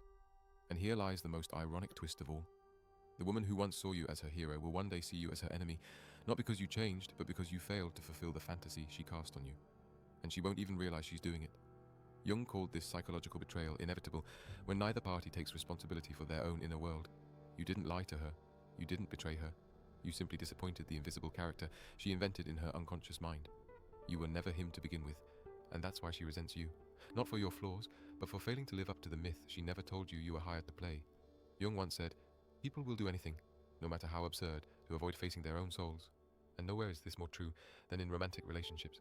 Both men and women enter them, not as whole individuals, but as walking projections, dragging their unlived fears, unmet needs, and unresolved childhood wounds into the arms of another person they barely understand. You call it love, Jung called it possession, and like a man hypnotized, you keep walking into the trap, thinking this time it will be different. Yeah, people not willing to work on themselves and just jumping from relationship to relationship. But it never is, because you have not yet asked the most terrifying question a man can ask himself. What if I am the one responsible for this pattern? You want to blame women, you want to call them manipulative, deceptive, shallow, but Jung would look you in the eye and ask, and why did you let yourself be chosen by that woman in the first place? You see, the man who refuses to confront his own anima, his own feminine inner world, is destined to be a slave to hers. You are not a victim, you are a volunteer. You chose to play the fool, you chose to be the actor in her private myth, because facing your own emptiness, your own lack of wholeness, was far more terrifying than playing a part in someone else's fantasy. And here's where most of you will stop listening, because this is where the comfort ends and the responsibility begins. Jung didn't offer cheap solutions. He didn't give you 3 steps to alpha male greatness. He gave you the brutal, lifelong task of self-confrontation, of sitting alone in the silence of your own mind until the illusions start to crack, until the voice in your head that says, "You're nothing without her," begins to die. And make no mistake, that voice will fight for its life. It will tell you that you need her, that you are incomplete without her, that no man can live without feminine validation. But Jung's work whispers something more dangerous. It whispers that the man who can stand without her, without approval, without applause, without being needed, is the man who is finally free. Free from projection, free from performance, free from the tyranny of living as someone else's idea of a man. And when you reach that place, you don't become cold or distant, you become real. You become rooted, grounded, fully alive in your own skin. And that is when, paradoxically, women will feel the most drawn to you, not because you need them, but because you don't. And you'll smile not because you're heartless, but because you finally understand. You understand that she is on her own journey too, that she must face her own animus, that she must wake from her own illusions. And you can't do that work for her. You can't save her from herself. You can only do what Jung did. You can walk your own path so fearlessly that you become a living mirror, reflecting the truth back to everyone who dares to look. Most will turn away, but a few, a rare few, will thank you for it. And that, my friend, is the difference between being loved for the role you play and being respected for the man you've become. And when that moment comes, when you finally realize you don't need to perform anymore, you'll start to notice something strange. You'll notice how uncomfortable people become around you. They'll sense it, even if they can't name it. The weight of your presence will unsettle them because you no longer fit into the predictable categories they use to feel safe. Jung warned that the individuated man is not welcomed by society. He is feared, misunderstood, labeled as distant or arrogant. But the truth is far more threatening. You have simply become untouchable, unbuyable, unmanipulable, because you see through the game. And here's where it gets funny. The very people who once begged for your attention, your validation, your approval, they'll begin to resent you for not needing theirs. Women, especially those still possessed by the fantasy of the perfect man, will accuse you of being emotionally unavailable. They'll say you're too much in your head, too analytical, too distant. But what they really mean is that they can no longer control you. You've stepped off the stage, you've stopped reading from their script, And without that script, they don't know what to do with you, because you've stopped being a character and started being a man. Jung once joked that the gods have become diseases, that what ancient cultures used to call divine possession, modern psychology calls neurosis. And make no mistake, men chasing validation are the most spiritually sick of all. You think you're being romantic when you say things like, I'd do anything for her, or she's my everything. But Jung would shake his head and tell you that what you call love is actually a refusal to carry your own soul. It's easier to project it onto a woman and make her the carrier of your hope, your meaning, your purpose. Because if she carries it, you don't have to. But here's the brutal twist. When she realizes she was never designed to carry your soul, she will drop it. She must drop it. Because no woman, no matter how loving, can hold the weight of a man who refuses to hold himself. And when she drops it, you'll feel betrayed. But you shouldn't. You should thank her. Because in that moment, when the illusion collapses, you finally stand face to face with the truth. That the work of becoming a man was never hers to do. It was always yours. And in that raw moment of clarity, you have two choices. You can blame her. You can become bitter. You can join the angry chorus of men who point their fingers at women, mocking them, resenting them, swearing them off like cowards who never dared to face their own emptiness. Or you can do what Jung would have demanded of you. You can turn inward. You can start the lonely, terrifying, liberating work of individuating, of becoming whole without needing someone else to complete you. Because the truth is, the woman you're searching for out there, she's a reflection of the part of yourself you've abandoned. Until you face that part, every relationship will be a performance, every connection a transaction, I'll say after. every love a lie. I'll say no. For me, I follow Christ. I already feel complete. So, yeah. It's still interesting to watch this video, though. But when you Keep playing it. realize when you integrate your own anima, your own inner I get to feminine, chill all the you're a time. man who no longer needs to chase women. You don't run after them. You don't manipulate them. You don't perform for them. You stand still, fully rooted in who you are. And from that place, something miraculous happens. You no longer attract women who want a character. You attract women who want the truth. And you'll know it when it happens, because she won't demand that you perform. She won't try to change your script. She won't fall in love with the fantasy of you. She'll stand before you, raw and real, not as a goddess looking for worship, but as a human being willing to walk her own path beside you. No masks, no projections, no games. And when you meet her, the real her, not the fantasy, you'll see the difference instantly. She won't flood you with grand declarations. She won't treat you like the missing piece of her puzzle.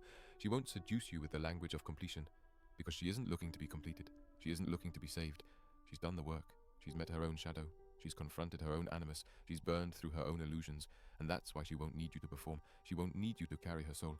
She'll stand there, whole in herself, looking you in the eye, not as a man she wants to mold, but as a man she is finally ready to meet. And in that meeting, there is no desperation. There is no clinging. There is no performance. There is only truth. And that truth, Jung taught, is the rarest and most dangerous kind of love. The kind that demands nothing but offers everything. Because it is not born of need. It is born of freedom. Freedom to choose. Freedom to walk away. Freedom to stand together without illusions, without masks, without fear. But let me warn you, most of you will never experience this, because most of you will quit before you get there. You'll settle for the performance. You'll settle for the fantasy. You'll settle for the temporary thrill of being seen as someone you are not, because facing who you truly are still feels unbearable. But if you have the courage, the brutal, gut-wrenching courage, to keep walking, to keep standing alone, to keep stripping away every false layer you've built to earn approval, you will eventually find yourself standing at the edge of something terrifyingly beautiful. You will find yourself, and when you do, women will no longer be the source of your identity. They will no longer be the mirror you use to feel like a man. They will become something else entirely. Partners, not prizes. Mirrors, not mothers.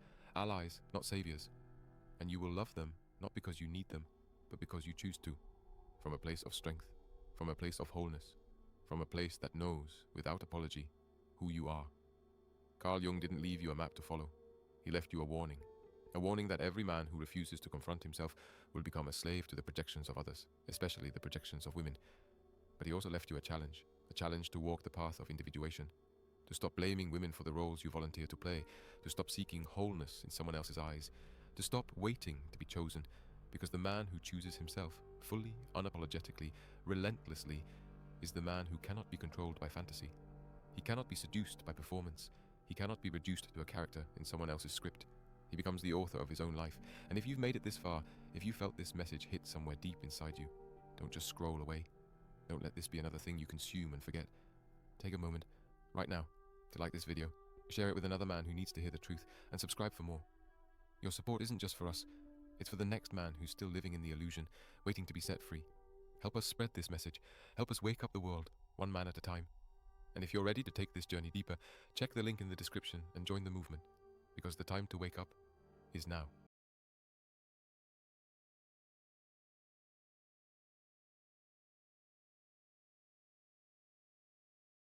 Six dangerous people Carl Jung says you must avoid. What the heck? Be about most women, but you refuse to listen. Yeah. I'm guessing, yeah. Promiscuous women. The Bible warns about it so much. Really, in Proverbs, which is the wisest book in the Bible, mentions adulterous women the most.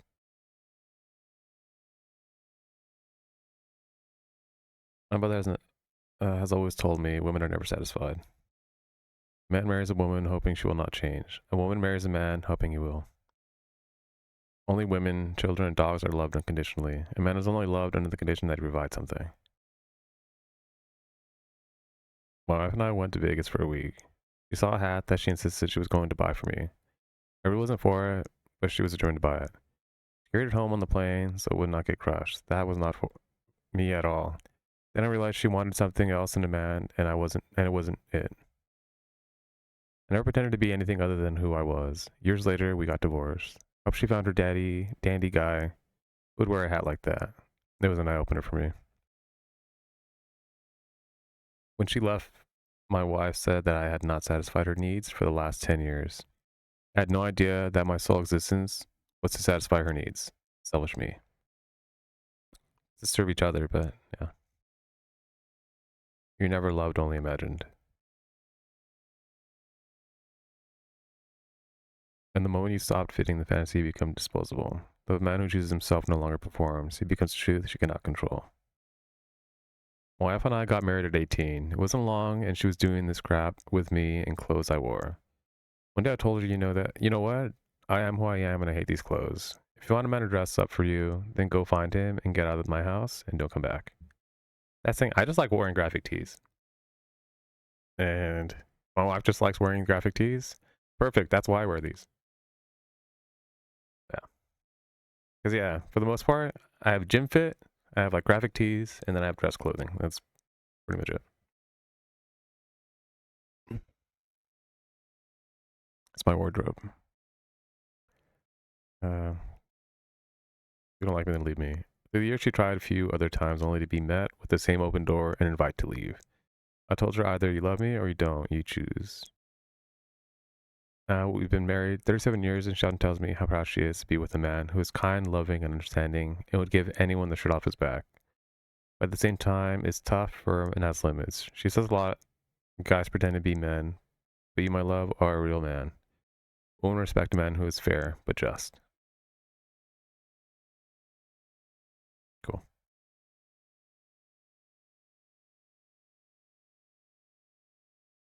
Work at waste management.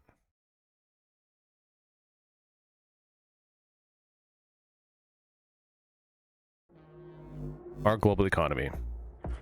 The US government is quietly reshaping the global economy in. Can I refresh this?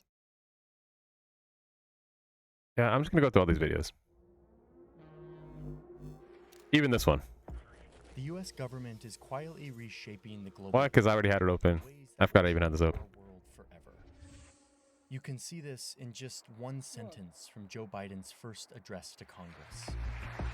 Think about it. There is simply no reason why the blades for wind turbines can't be built in Pittsburgh instead of Beijing. No reason. No reason. None. This seems just like a boring political statement, but I promise this statement is a bigger deal than it seems, because it marks a new era in our global system, a system that all of us participate in, whether we know it or not. Or maybe it's a rerun of an economic system that the globe turned to right before the Second World War. There's no reason why American workers can't lead the world in the production of electric vehicles and batteries. I mean, there is no reason. We have the capacity.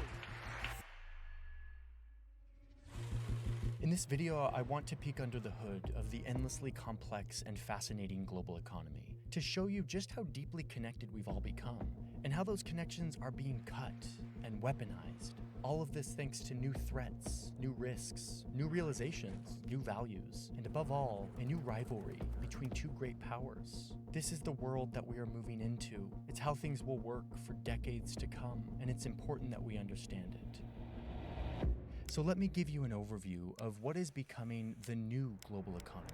The new tariffs from both sides went into effect earlier this morning. The U.S. tariffs have kicked in. China can't put as many tariffs on us as we can put on them. China is still the biggest threat to the United States. Folks, we need to make these chips right here in America. Hey, so for a long time, I've been at war with marketers, people who call my phone even though I don't want them to, and who send me emails even though I never gave them my email address. We're all familiar with this. It's called spam, and it is increasingly a problem. But then I recently learned that I actually have the right to request that I be taken off of all of the lists that people use to buy and sell my information. The problem is, even though I have all these rights, I'm not gonna go through the process of requesting a formal removal of my name off of every one of these hundreds of data broker lists that I'm on. Incogni is the sponsor of today's video, which is why I'm talking about this. I'm very grateful to them for supporting our journalism. I signed up for Incogni, and I gave them permission to act on my behalf to go take my name off of data broker lists. And then they start the process of requesting that your name be taken off. Some of these companies are kind of shady, and they try to push back, and Incogni takes the time to follow up and push until you are taken off that list. The best part is you get to watch the progress, all on this nice dashboard that tells you what lists your name has been taken off of.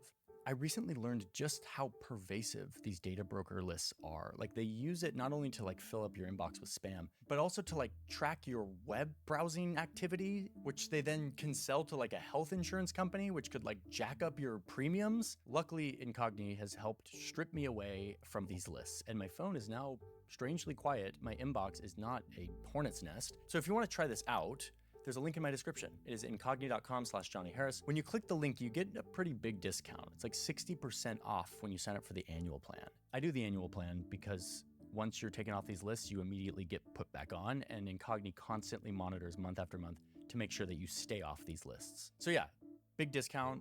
Click the link in my description, use the code, and you'll get the big discount. You can try it out and see if it clears your life of spam and makes you feel like you have a little more privacy in your life. Let's dive into this story. It's a big one, it's an important one, and I'm excited to share it with you. The economy that we live in, that we all take for granted, is actually relatively new. The clothes that you're wearing right now, the computer or the phone that you're looking at to watch this video, the materials that your house is made out of, the fibers in the blanket that you use at night, the food you eat, all of it is a product of perhaps one of the most significant achievements of our species: global trade. Early on, humans discovered the magic that occurs when a group of people specialize in producing something valuable, like grain. They make more than they need, and then they take that excess and they give it to another group who also made too much of something because they specialize in a specific thing, maybe textiles. And through this exchange, both parties benefit way more than they could on their own. It was this kind of cooperation that leveled our species up beyond any other animal on Earth. So we just kept doing it. In fact, the history of our human civilization is largely the history of people trading on an ever-growing scale. Today, this is normal.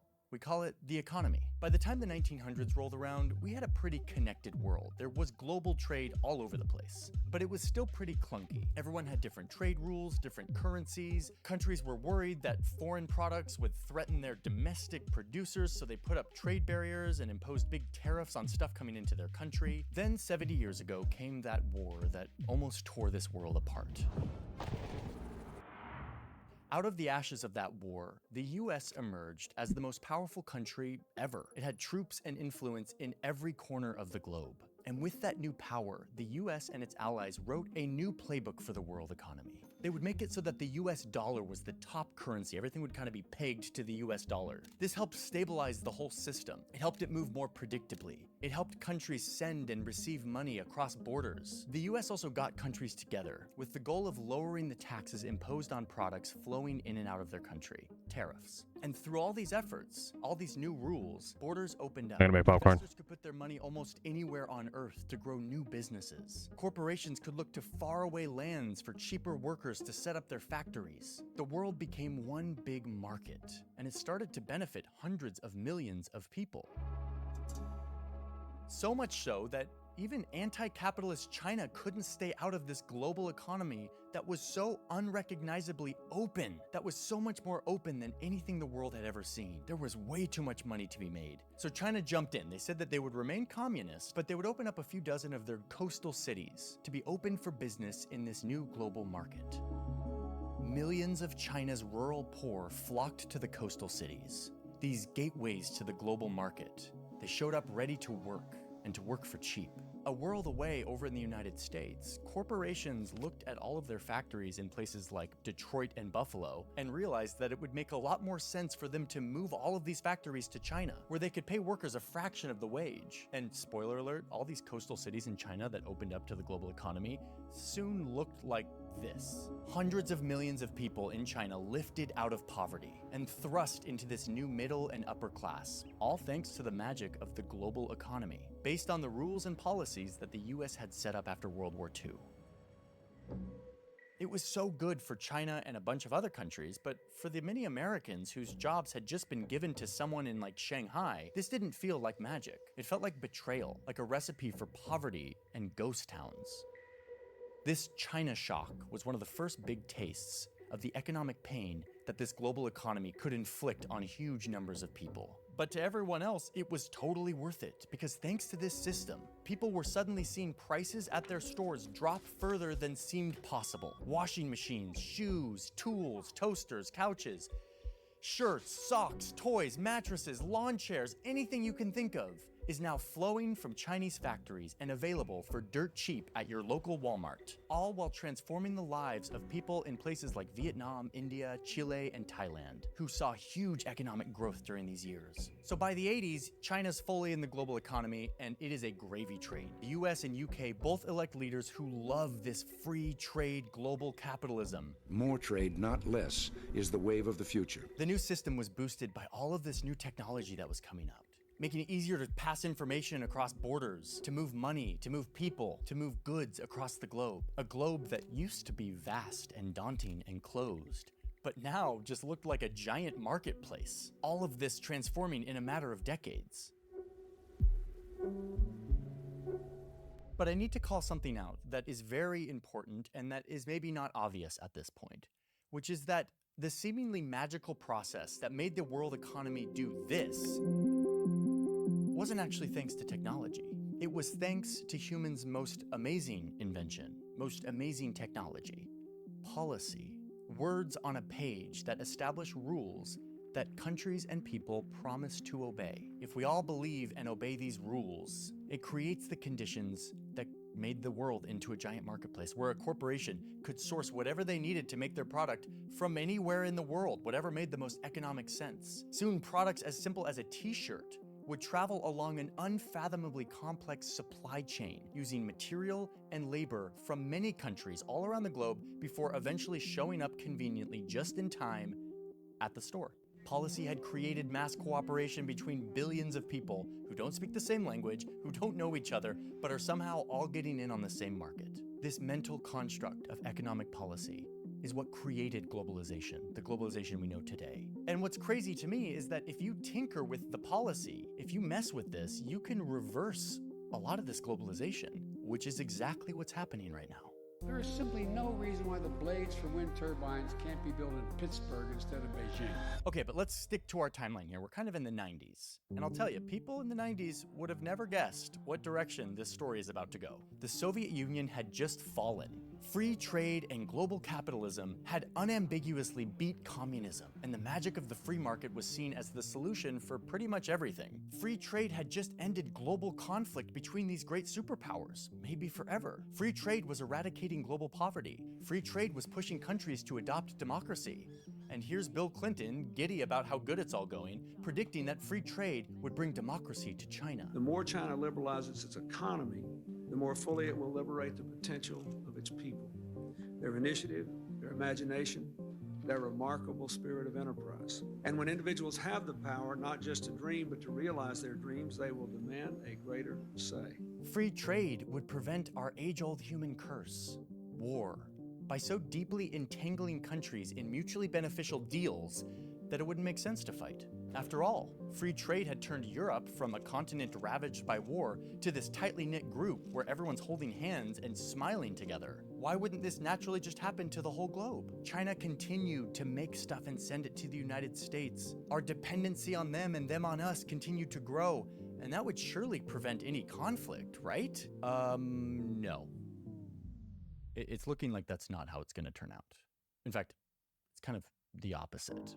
The new tariffs from both sides went into effect earlier this morning. The US has imposed 10% tariffs on $200 billion worth of Chinese imports. China is our military's most consequential strategic competitor and pacing challenge. In a relatively sudden shift, governments around the world are undoing a lot of this globalization, this solution to all of our problems. They're rejecting it. India is paying companies to keep their production within their own borders, especially for important industries like pharmaceuticals and electronics. South Korea is giving taxpayer money to companies to produce green energy infrastructure instead of waiting for the free market to come build it. Japan is paying companies to move production back to Japan and to move their supply chains away from China. Australia is using taxpayer money to encourage mining companies to establish the processing of rare earth mineral facilities within their borders instead of abroad. Nigeria is imposing restrictions on foreign goods that they want to see produced domestically, like rice and cement. They don't want to be reliant on other countries. And then you've got Europe, where tons of countries are investing government money and protecting homegrown industries that have always been directed by the global economy, like energy, agriculture, and cars. The government getting involved in these markets incentivizes companies and consumers to make and sell these products in country, as opposed to looking abroad at the global market. And of course, leading out on all of this is the OG of the modern free market global economy, the United States, who is suddenly changing course from how they've been operating all the way up until like Obama. Like Obama spent a great deal of his time trying to increase free trade, especially with Asia. Then first under Trump and now under Biden, the US is overhauling its economic policy to turn back some of this free trade. And what's crazy is that both Republicans and Democrats seem to agree that we should do this, and fast. I mean, there is no reason. You have the capacity. Some of these policies include huge government spending bills like the CHIPS Act, which would allocate over $50 billion government dollars to companies that produce microchips here in the United States, instead of in Asia, where the free market had pulled them to set up. This is also happening in other industries that the government has deemed vital, like critical minerals, cars, and clean energy. But they're not just giving subsidies, like it's not just government money washing down on all these industries. Whatever's sustainable. Biden Also, AI is eventually going to break the economy, so which protects we'll see. domestic producers of certain industries because they no longer have to compete with the global market. They're also banning American companies from selling certain products to China. They're increasing scrutiny on any investment that comes in from places like China. Like, this is a big shift. And the question is, what happened? How did we get from this free trade heyday that was supposed to usher in world peace to this? Markets have been whipsawed all morning and now afternoon by this ongoing trade war with China. The short answer is one word. The answer to all of this: protection. Here's my list of 4 protections that we had too much money going out than coming in. Shift in economic policy. First, workers, which we already kind of talked about briefly with the China shock. For all the winners of the global economy, there were lots of losers, and a lot of them were communities who found themselves out of work as their jobs went to cheaper overseas locations. Now listen, economists argue as to how big of a problem this actually was, and you can read all about it in my sources. But the point is that closed factories and unemployed communities in the Rust Belt have a major psychological effect on people who fear that their jobs might just disappear, either abroad or be taken over by AI. So the government is trying to calm people down by pumping money into certain sectors to keep jobs in America. The next big realization about the global economy: it doesn't really care much about how much carbon it pumps into our atmosphere. Our world is barreling towards a very real climate crisis, and governments realize they're gonna have to force the market to get serious about things like electric cars, solar panels, and other green infrastructure. The free market is not going to incentivize this, and if it doesn't happen, we're gonna have a much bigger problem on our hands.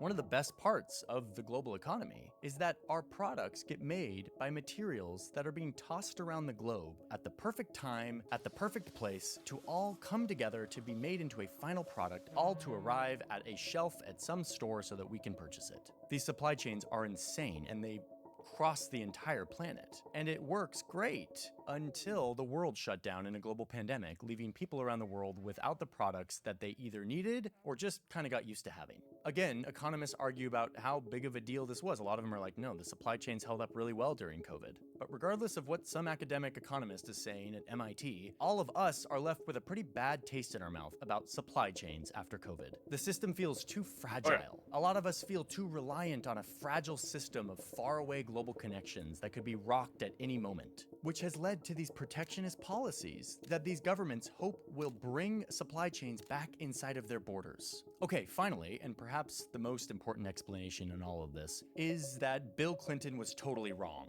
Free trade didn't incentivize China into a democratic revolution. The world did not join together in one big free trade market, too entangled to fight with each other. In fact, quite the opposite has happened. Relations between the world's Yeah, NAFTA made Mexico really poor because after NAFTA, the U.S. was able to sell their corn to Mexico for really cheap and killed a lot of farms in Mexico. And then people had no choice but to come to the U.S. because all those corn farms became worthless when we were heavily overproducing corn and they just could not produce what we're producing, which is crazy to think, hey, we had something economically feasible compared to now where it's cheaper for, like, the fact that we could make corn at such a cheap cost is what benefits us a lot because everything has corn in it. And then, and now because we reduce costs and realize, hey, labor is cheaper in other places, that's where we're on the flip side and we're losing more money than we're bringing in. But I'm still glad I live here in the US because we're still doing way better than everyone else. two largest economies Except for Nigeria, but smaller data set, smaller economy, but are at their most tense in years. After joining also India. Yeah. In the global economy, China got really rich really fast. They've kind of started to challenge the US at its own game. And now they have one of the biggest militaries on the planet. And they use that military to assert their influence around their region. They use their newfound wealth to project influence around the world by building stuff or giving loans to people. And they're kind of trying to dethrone the United States as the one who's calling the shots on the global economic order. I made a whole video about this that you can go watch if you want, but the big point here is that the US is worried about the rapid rise of their rival across the ocean. Especially when the rise of that rival is in part fueled by American technology. Specifically these little silicon chips, microchips, that make weapons smart, and that will be the brains that power the AI revolution. A lot of Joe Biden's protectionist policies are actually just aimed right at China, trying to stop them from using our own tech to get ahead of us. Again, I made an entire video about microchips, you can go to that. I've kind of made a video about a lot of these things. But yeah, Joe Biden is also trying to get the supply chains for these microchips out of China's neighborhood, meaning out of Taiwan, bringing them back inside our borders to places like New Albany, Ohio, nice and safe in the middle of our continent. So you're gonna see a lot more moments like this with American presidents or politicians with hard hats on speaking at construction sites. Folks, we need to make these chips right here in America to bring down everyday cost and create good jobs. America is back. Yeah, so they're being made in Arizona now. This last point is kind of a brutal recognition for a lot of people, including me, to be honest, that our theory that we would all be more peaceful if we were more economically entangled is kind of wrong, at least for now. In fact, these economic entanglements are looking like they might turn into tools of conflict as opposed to preventers of conflict. Like China has a near monopoly on a lot of the rare earth elements that we need to make a ton of very important products, including military weapons. And if push comes to shove, they could very realistically use this as leverage and cut us off in the exact same way that we cut them off microchips. I mean, this just happened. Vladimir Putin turned off the pipelines that pumped natural gas into Europe, the gas that is needed to heat the homes and run the factories, showing us that economic entanglements can actually be a weapon and flipping this whole theory on its head. But yeah, Joe Biden is pouring money into bringing production home, and he has a lot of support from all sides of the aisle. This is like economic nationalism. The government is getting involved to undo some of what the free market did. Yeah, so it was kind of old, but still informative. Distribute production of stuff where it made the most economic sense, not where it protected people. And that means we will invent it in America and make it in America. And we're going to make sure we include all of America. So that's where we're at. The world is reacting to some weaknesses that they see in the global free trade system. They're putting up barriers in the name of protection. And no one's really sure what that means. Like, it's kind of hard to not look at this and draw some parallels with the 1930s, when a series of economic crises led countries to put up trade barriers in the name of protection, which then led to ever greater economic strife, leading to unrest and eventually culminating in the Second World War. But don't read too far into that. I'm not trying to like do one of those things where I'm like, every 100 years, history repeats itself. That's not what I think is happening here. Yeah, that's not But gonna happen. There's some similarities that we should probably just keep an eye on. A suite of crises that make us turn inward, that surge populism and economic nationalism, and the rise of tensions between great powers. Hey, before you go, I need to tell you one last thing, which is that we made probably our last batch of the poster that I designed last year. It's a poster called All Maps. That's that. This will be the palette cleanser. What is that thing? What's going on?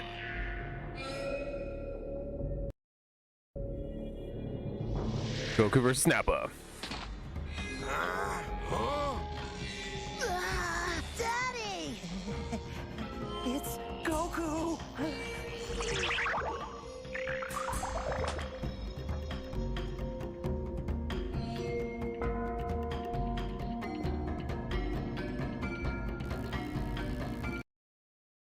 Yeah, this video's been on here for a year, so I think I can watch it. But yeah. Welcome, Kakarot. Nice of you to join us.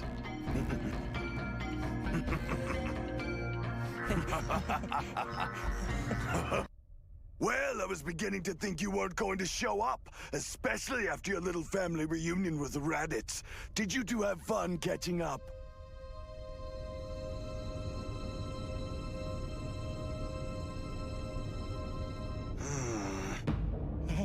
Goku?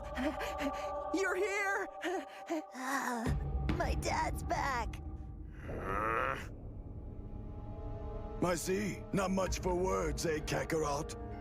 Well, you're just in time. We were getting tired of beating on these so-called fighters over and over again. What a joke.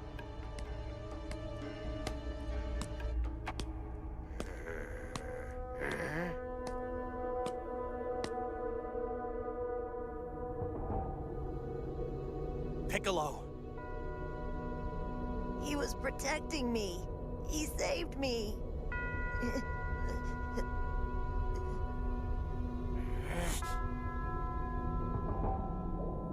Tien.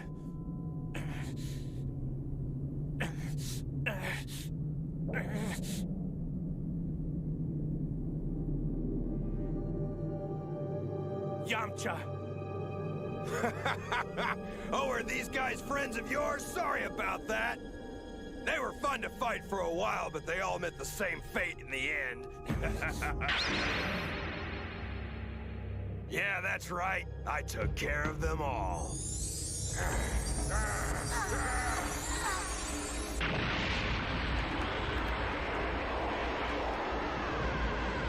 Well, except for that little guy, he decided to blow himself up.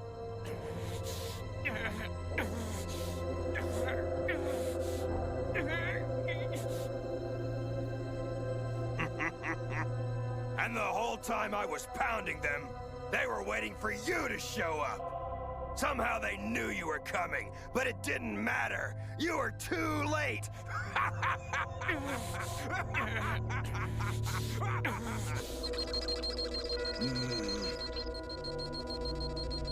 Kakarot's power level is increasing.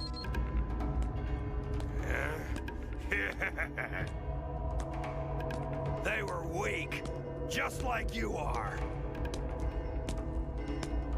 Weak and not worth my time. He's fast.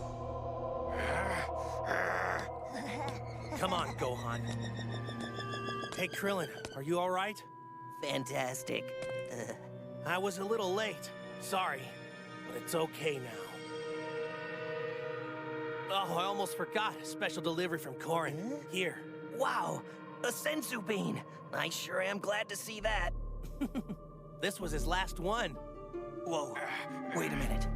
Maybe you should keep it then. Nah, I've already had one for myself, Krillin. This one's for you. I'd be wasting it. You'll need it.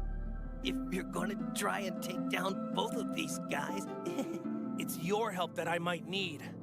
That's the truth, Krillin, I promise. Here, take half. Oh, thanks, Goku. The other half's for you, Gohan. We gotta learn how to grow those beans. Krillin, you've gotten a lot stronger. I can feel it. Yeah, I was doing great until the fighting started. We've all improved, thanks to Kami, of course. But man, I guess it just wasn't enough. Hey, Gohan, you look stronger too. I can tell that you have been training hard. Mm-hmm. Piccolo's been taking care of me. He was great. And he taught me so many things. Now he's gone. And it's up to us to bring him back. I don't know how we can do it, but we have to. We just have to, Dad. Come on! I haven't got all day. I want to see what the great Kakarot's made of. Ha! You want me? You got me!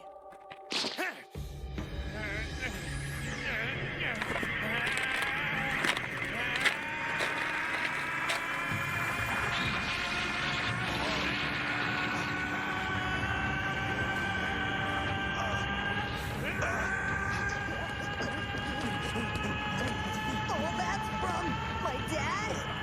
Power levels 8,000. How? Wait, it's over 9.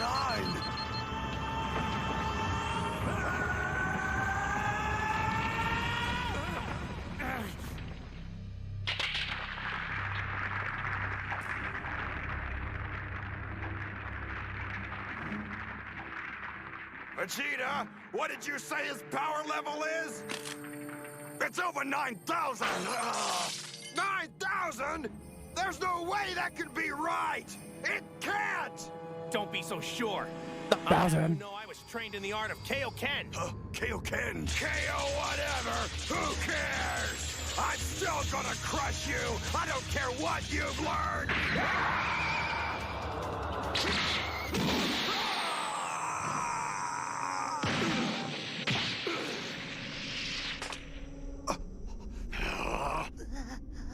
Whoa! How did he do that?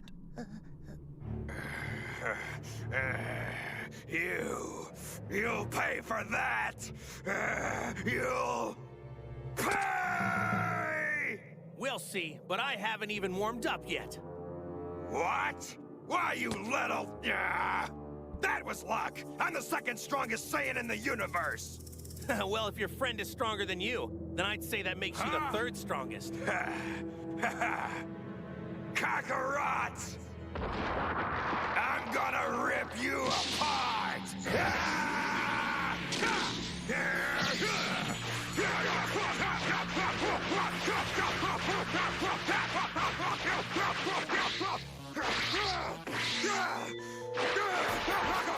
It's strange. Just a year ago he couldn't beat rabbits, and now he's making sport of Nappa.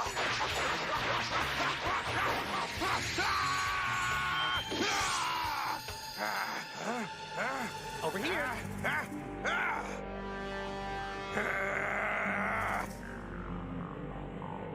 Wow! Did you see how your father did that?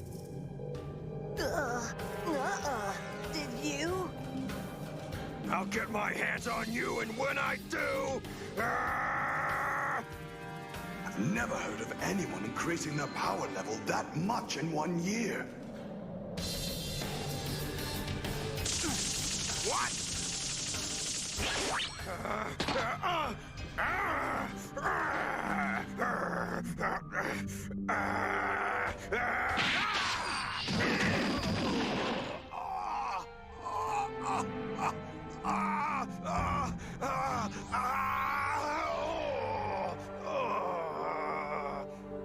That's for my friends, all 4 of them.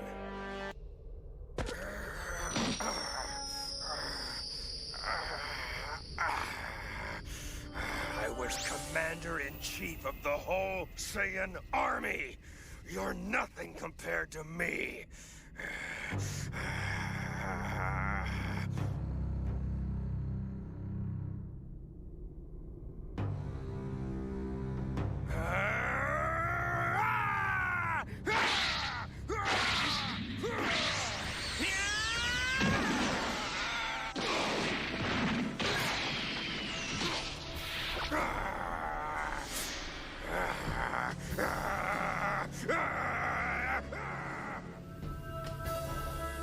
This guy's no problem for Goku.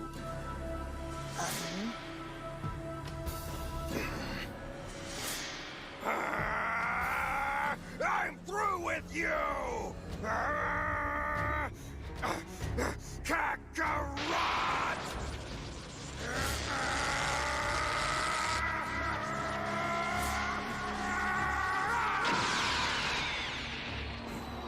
All right, here goes.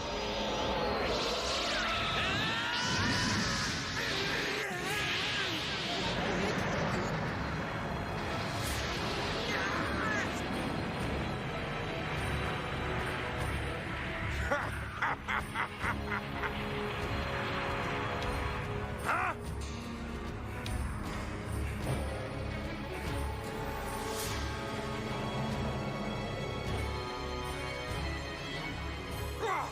No way!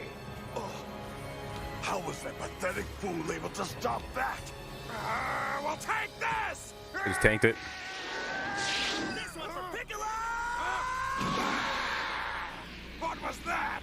I didn't even see him get behind me! What the? And this one is for Yamcha!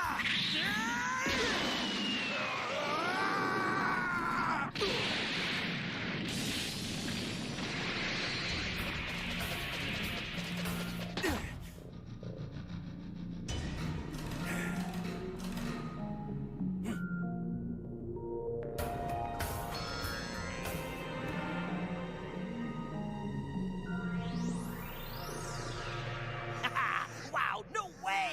He's got him! Way to go! Yes!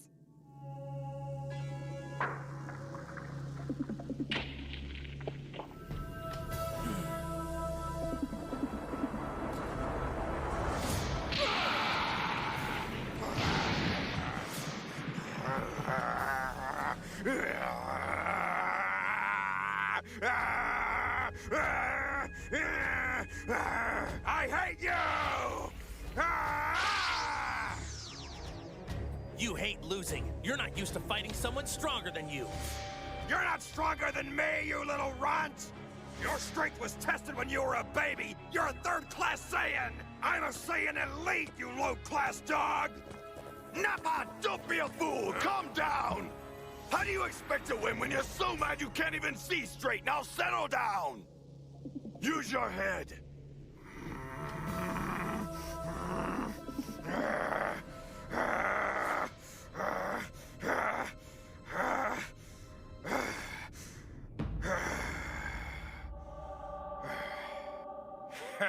All right, Kakarot, round two. His skills are way beyond what they should be. I don't understand it. You may have gotten lucky with a couple of fancy moves, but now I'm gonna tear you apart. I'm ready when you are. It's your move. Your time is up, Kakarot. That idiot has no idea what he's up against. I'm sure I'll have to clean up his mess.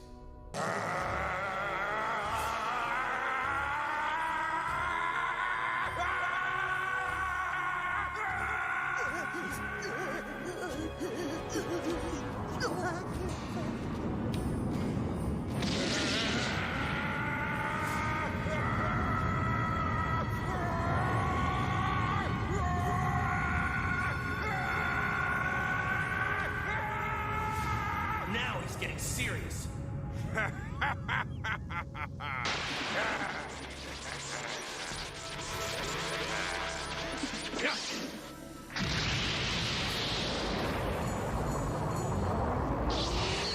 You can't escape!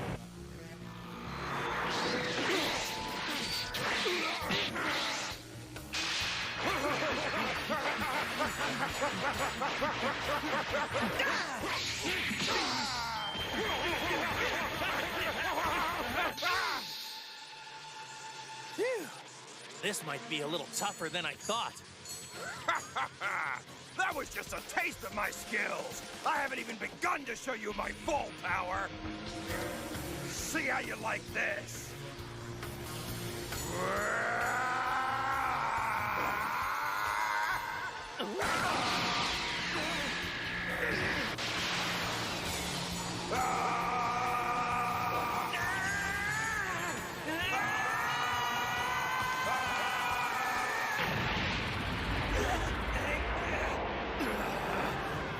That was fast. How could he possibly stop that?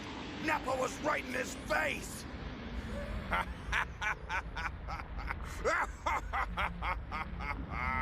Ah!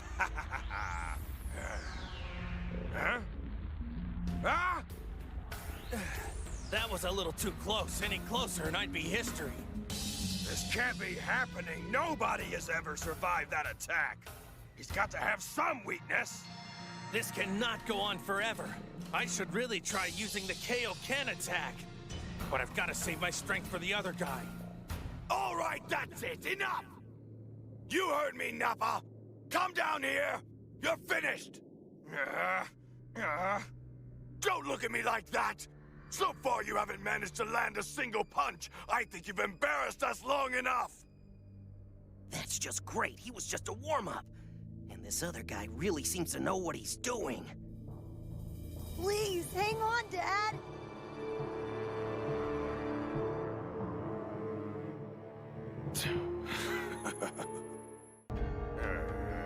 Well, fun's over. Vegeta's going to enjoy killing you slowly, Kakarot. Ha! He's the only one in the universe that could stop me from ending this with you right now. He's stronger and faster than me. I can't wait to watch you fail. It's too bad he won't let me help finish you off. Now what can I do for fun? I know!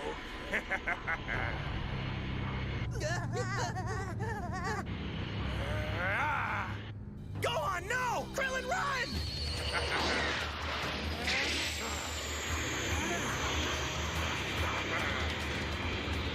I'm not going to make it!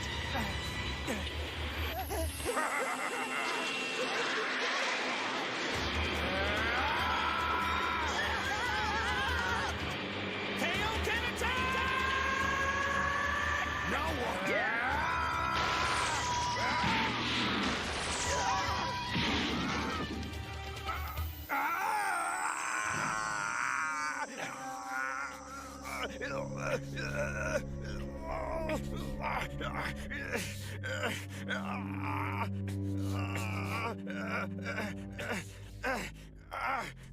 How in the world did he do that? Good question. I really don't know.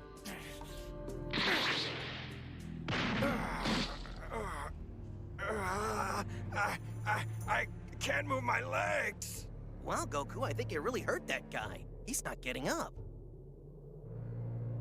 He won't be fighting anymore. I suggest you take him back to wherever you came from and get him some help. He's so confident. How did he achieve that drastic increase in power and speed? Vegeta, give me a hand. I can't get up.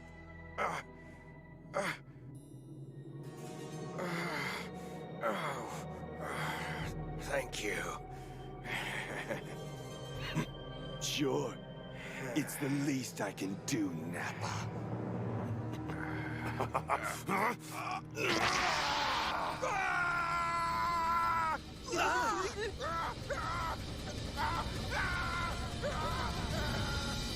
Maybe you won't be such a disappointment when you're dead.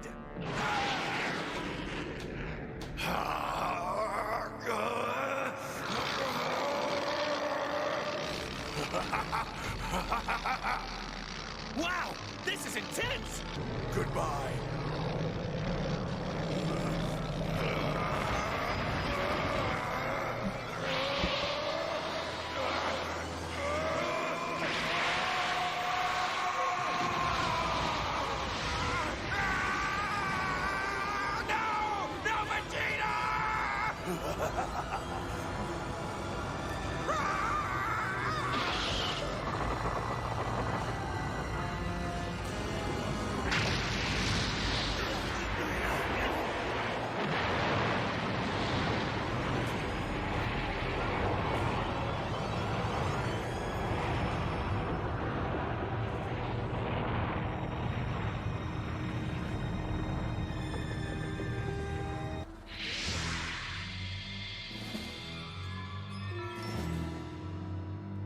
So, Kakarot, you ready to get this over with?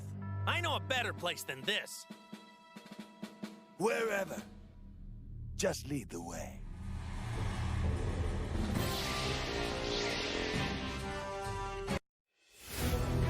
Hey yo.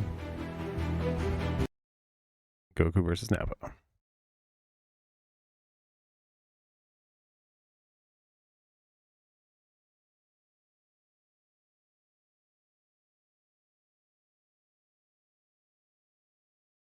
Boop. Enemy fault. And yeah, this video is 40 minutes. It's on supply and demand. On spheres. Is the whole thing?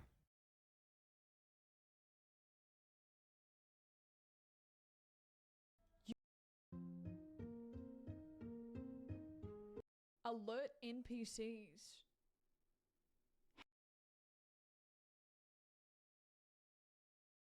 I have no idea. Anyways, now I'm down to 2 videos. Let me...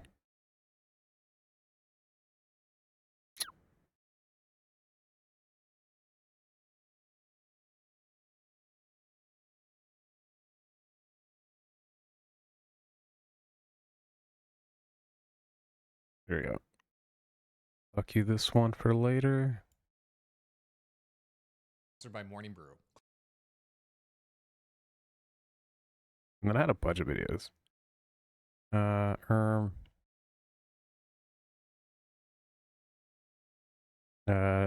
Take rating. And then I'm in this algorithm, so I get a bunch of these. Scotty. That's a great anime. Whoa.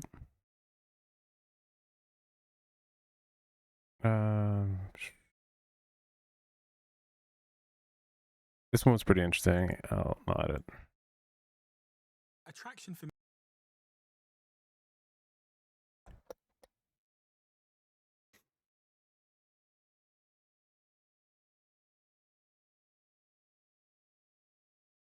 Oh, this thing's I put that one. This is hilarious. I don't know if I showed this one before. Red flags and women. No, I showed that one.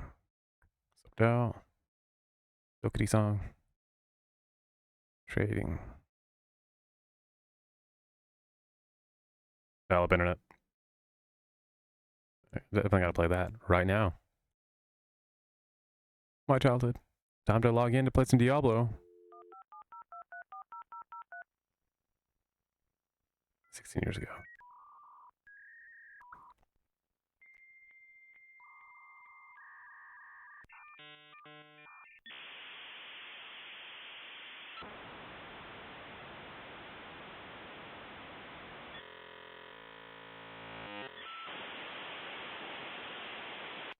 Yeah. Well, now I can surf the web. Oh, it's over here.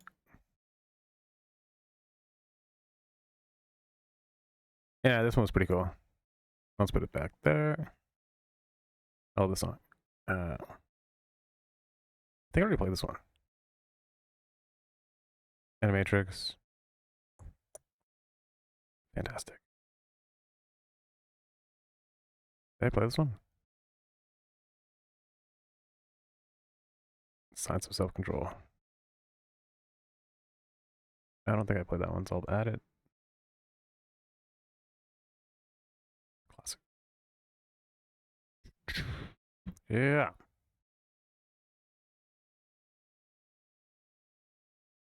My friend's real estate website. Had it. That was that one. Which one was it? Oh.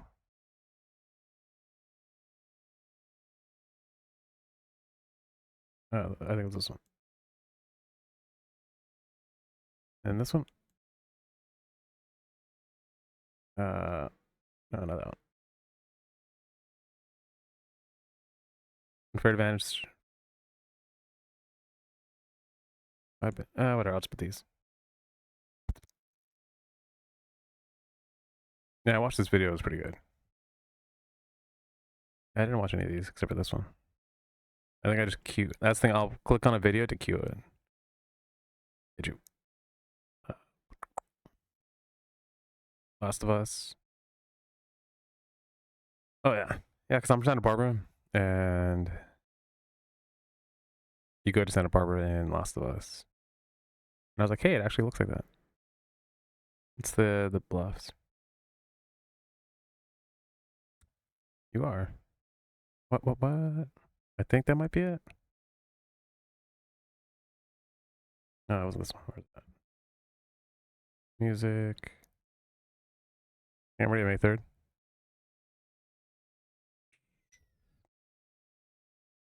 That's fantastic. Over.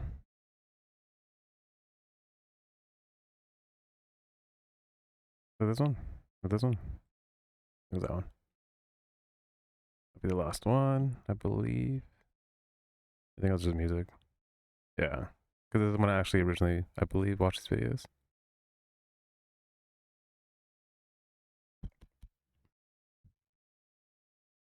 A lot of self-help. Sure is. Why? Because I like memorizing things. Like what? Attachment styles. Bitch. This one was pretty cool. Yeah. It shows a couple over time through the camera falling in love.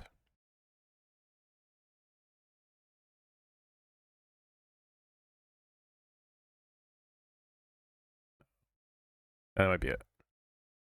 Sinners, if you haven't seen it, watch it. I think that's it. Don Flamingo. Porn addiction. Most marriages. Oh yeah, which video was it? Most marriages end because of porn addiction. But it's not necessarily the cause, but it's because people decide to start using it as a coping mechanism.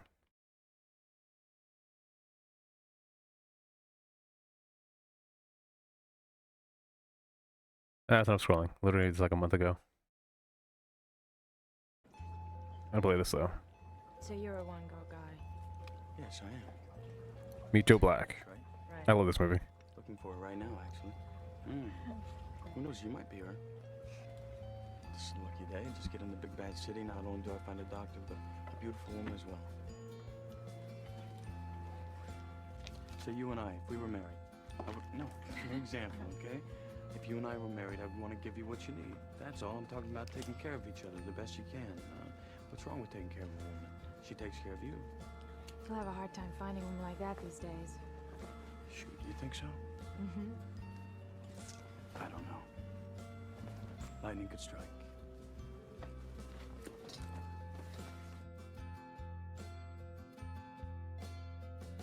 I need to rewatch this movie. I haven't seen it in a long time.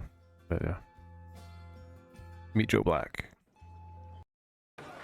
Oh.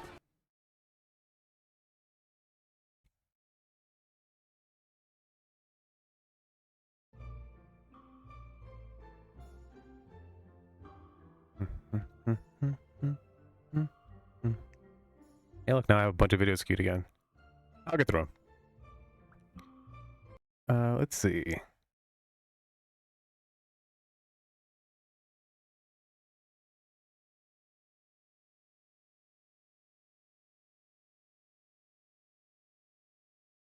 I have 11 gigs being used. Fantastic. I'm just gonna close this. Do that. And do that. And then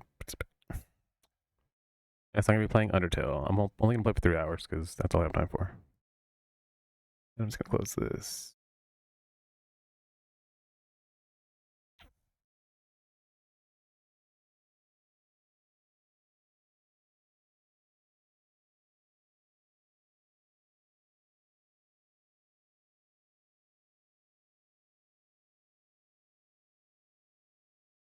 gonna put these guys back.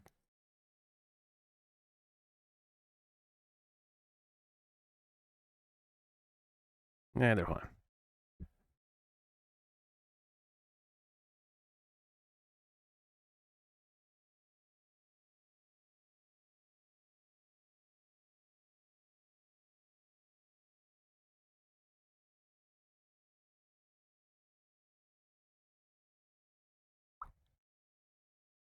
Okay, so I'm gonna be playing Undertale. I originally played it like a year ago, but then I never beat it, and so now I'm gonna be playing it again and starting over. And there are multiple playthroughs or ways to play, and so I know what the playthroughs are, and well, at least I know 2 of them.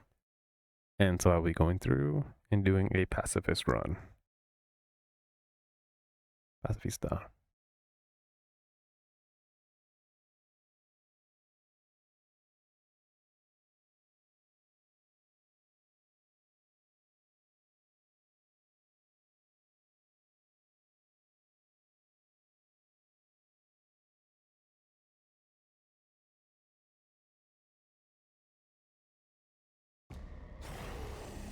Oh, I was checking something.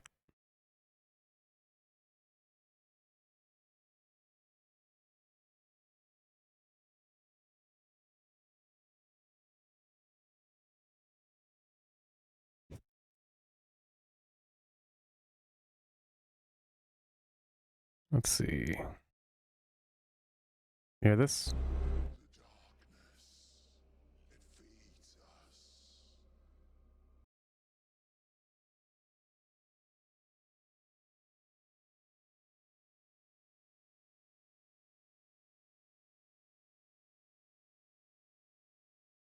No, it's looking at a game.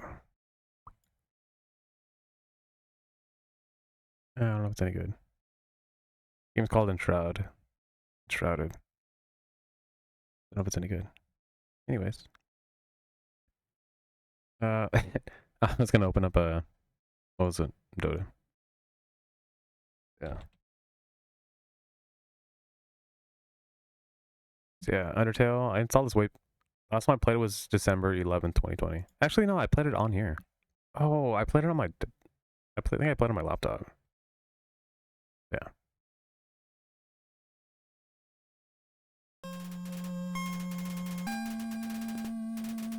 Yep.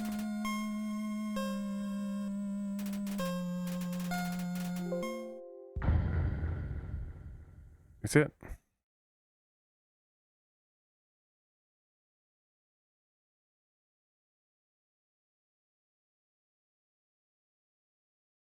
Nope. So I'm gonna play it in windowed mode.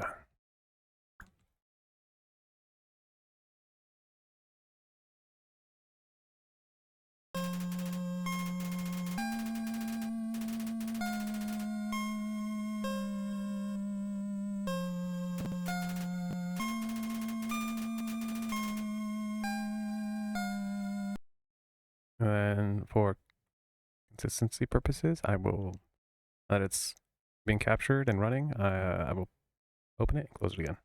W.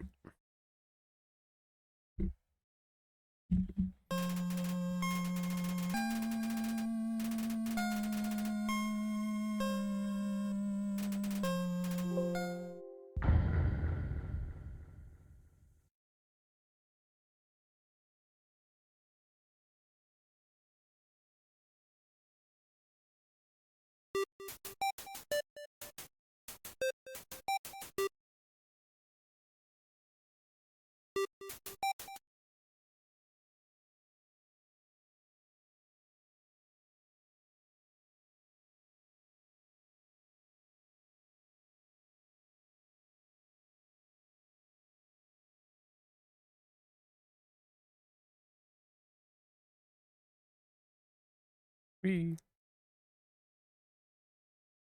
Cool.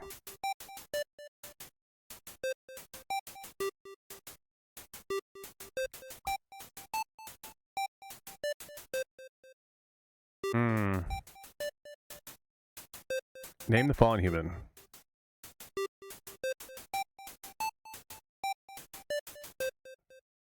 Mana. Mm. Mm. Mm.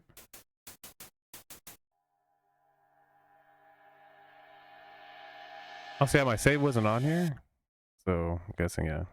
I think that was, what's that the issue? The save didn't last? I forgot. And yeah, it does have joystick support, which is cool. Let me just move the mouse over here.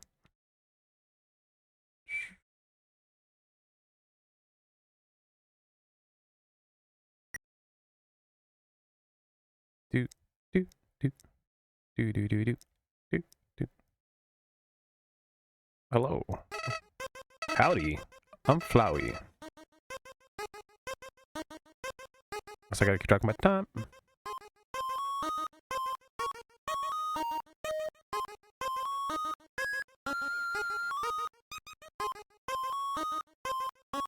Actually, I'm gonna pause and be right back.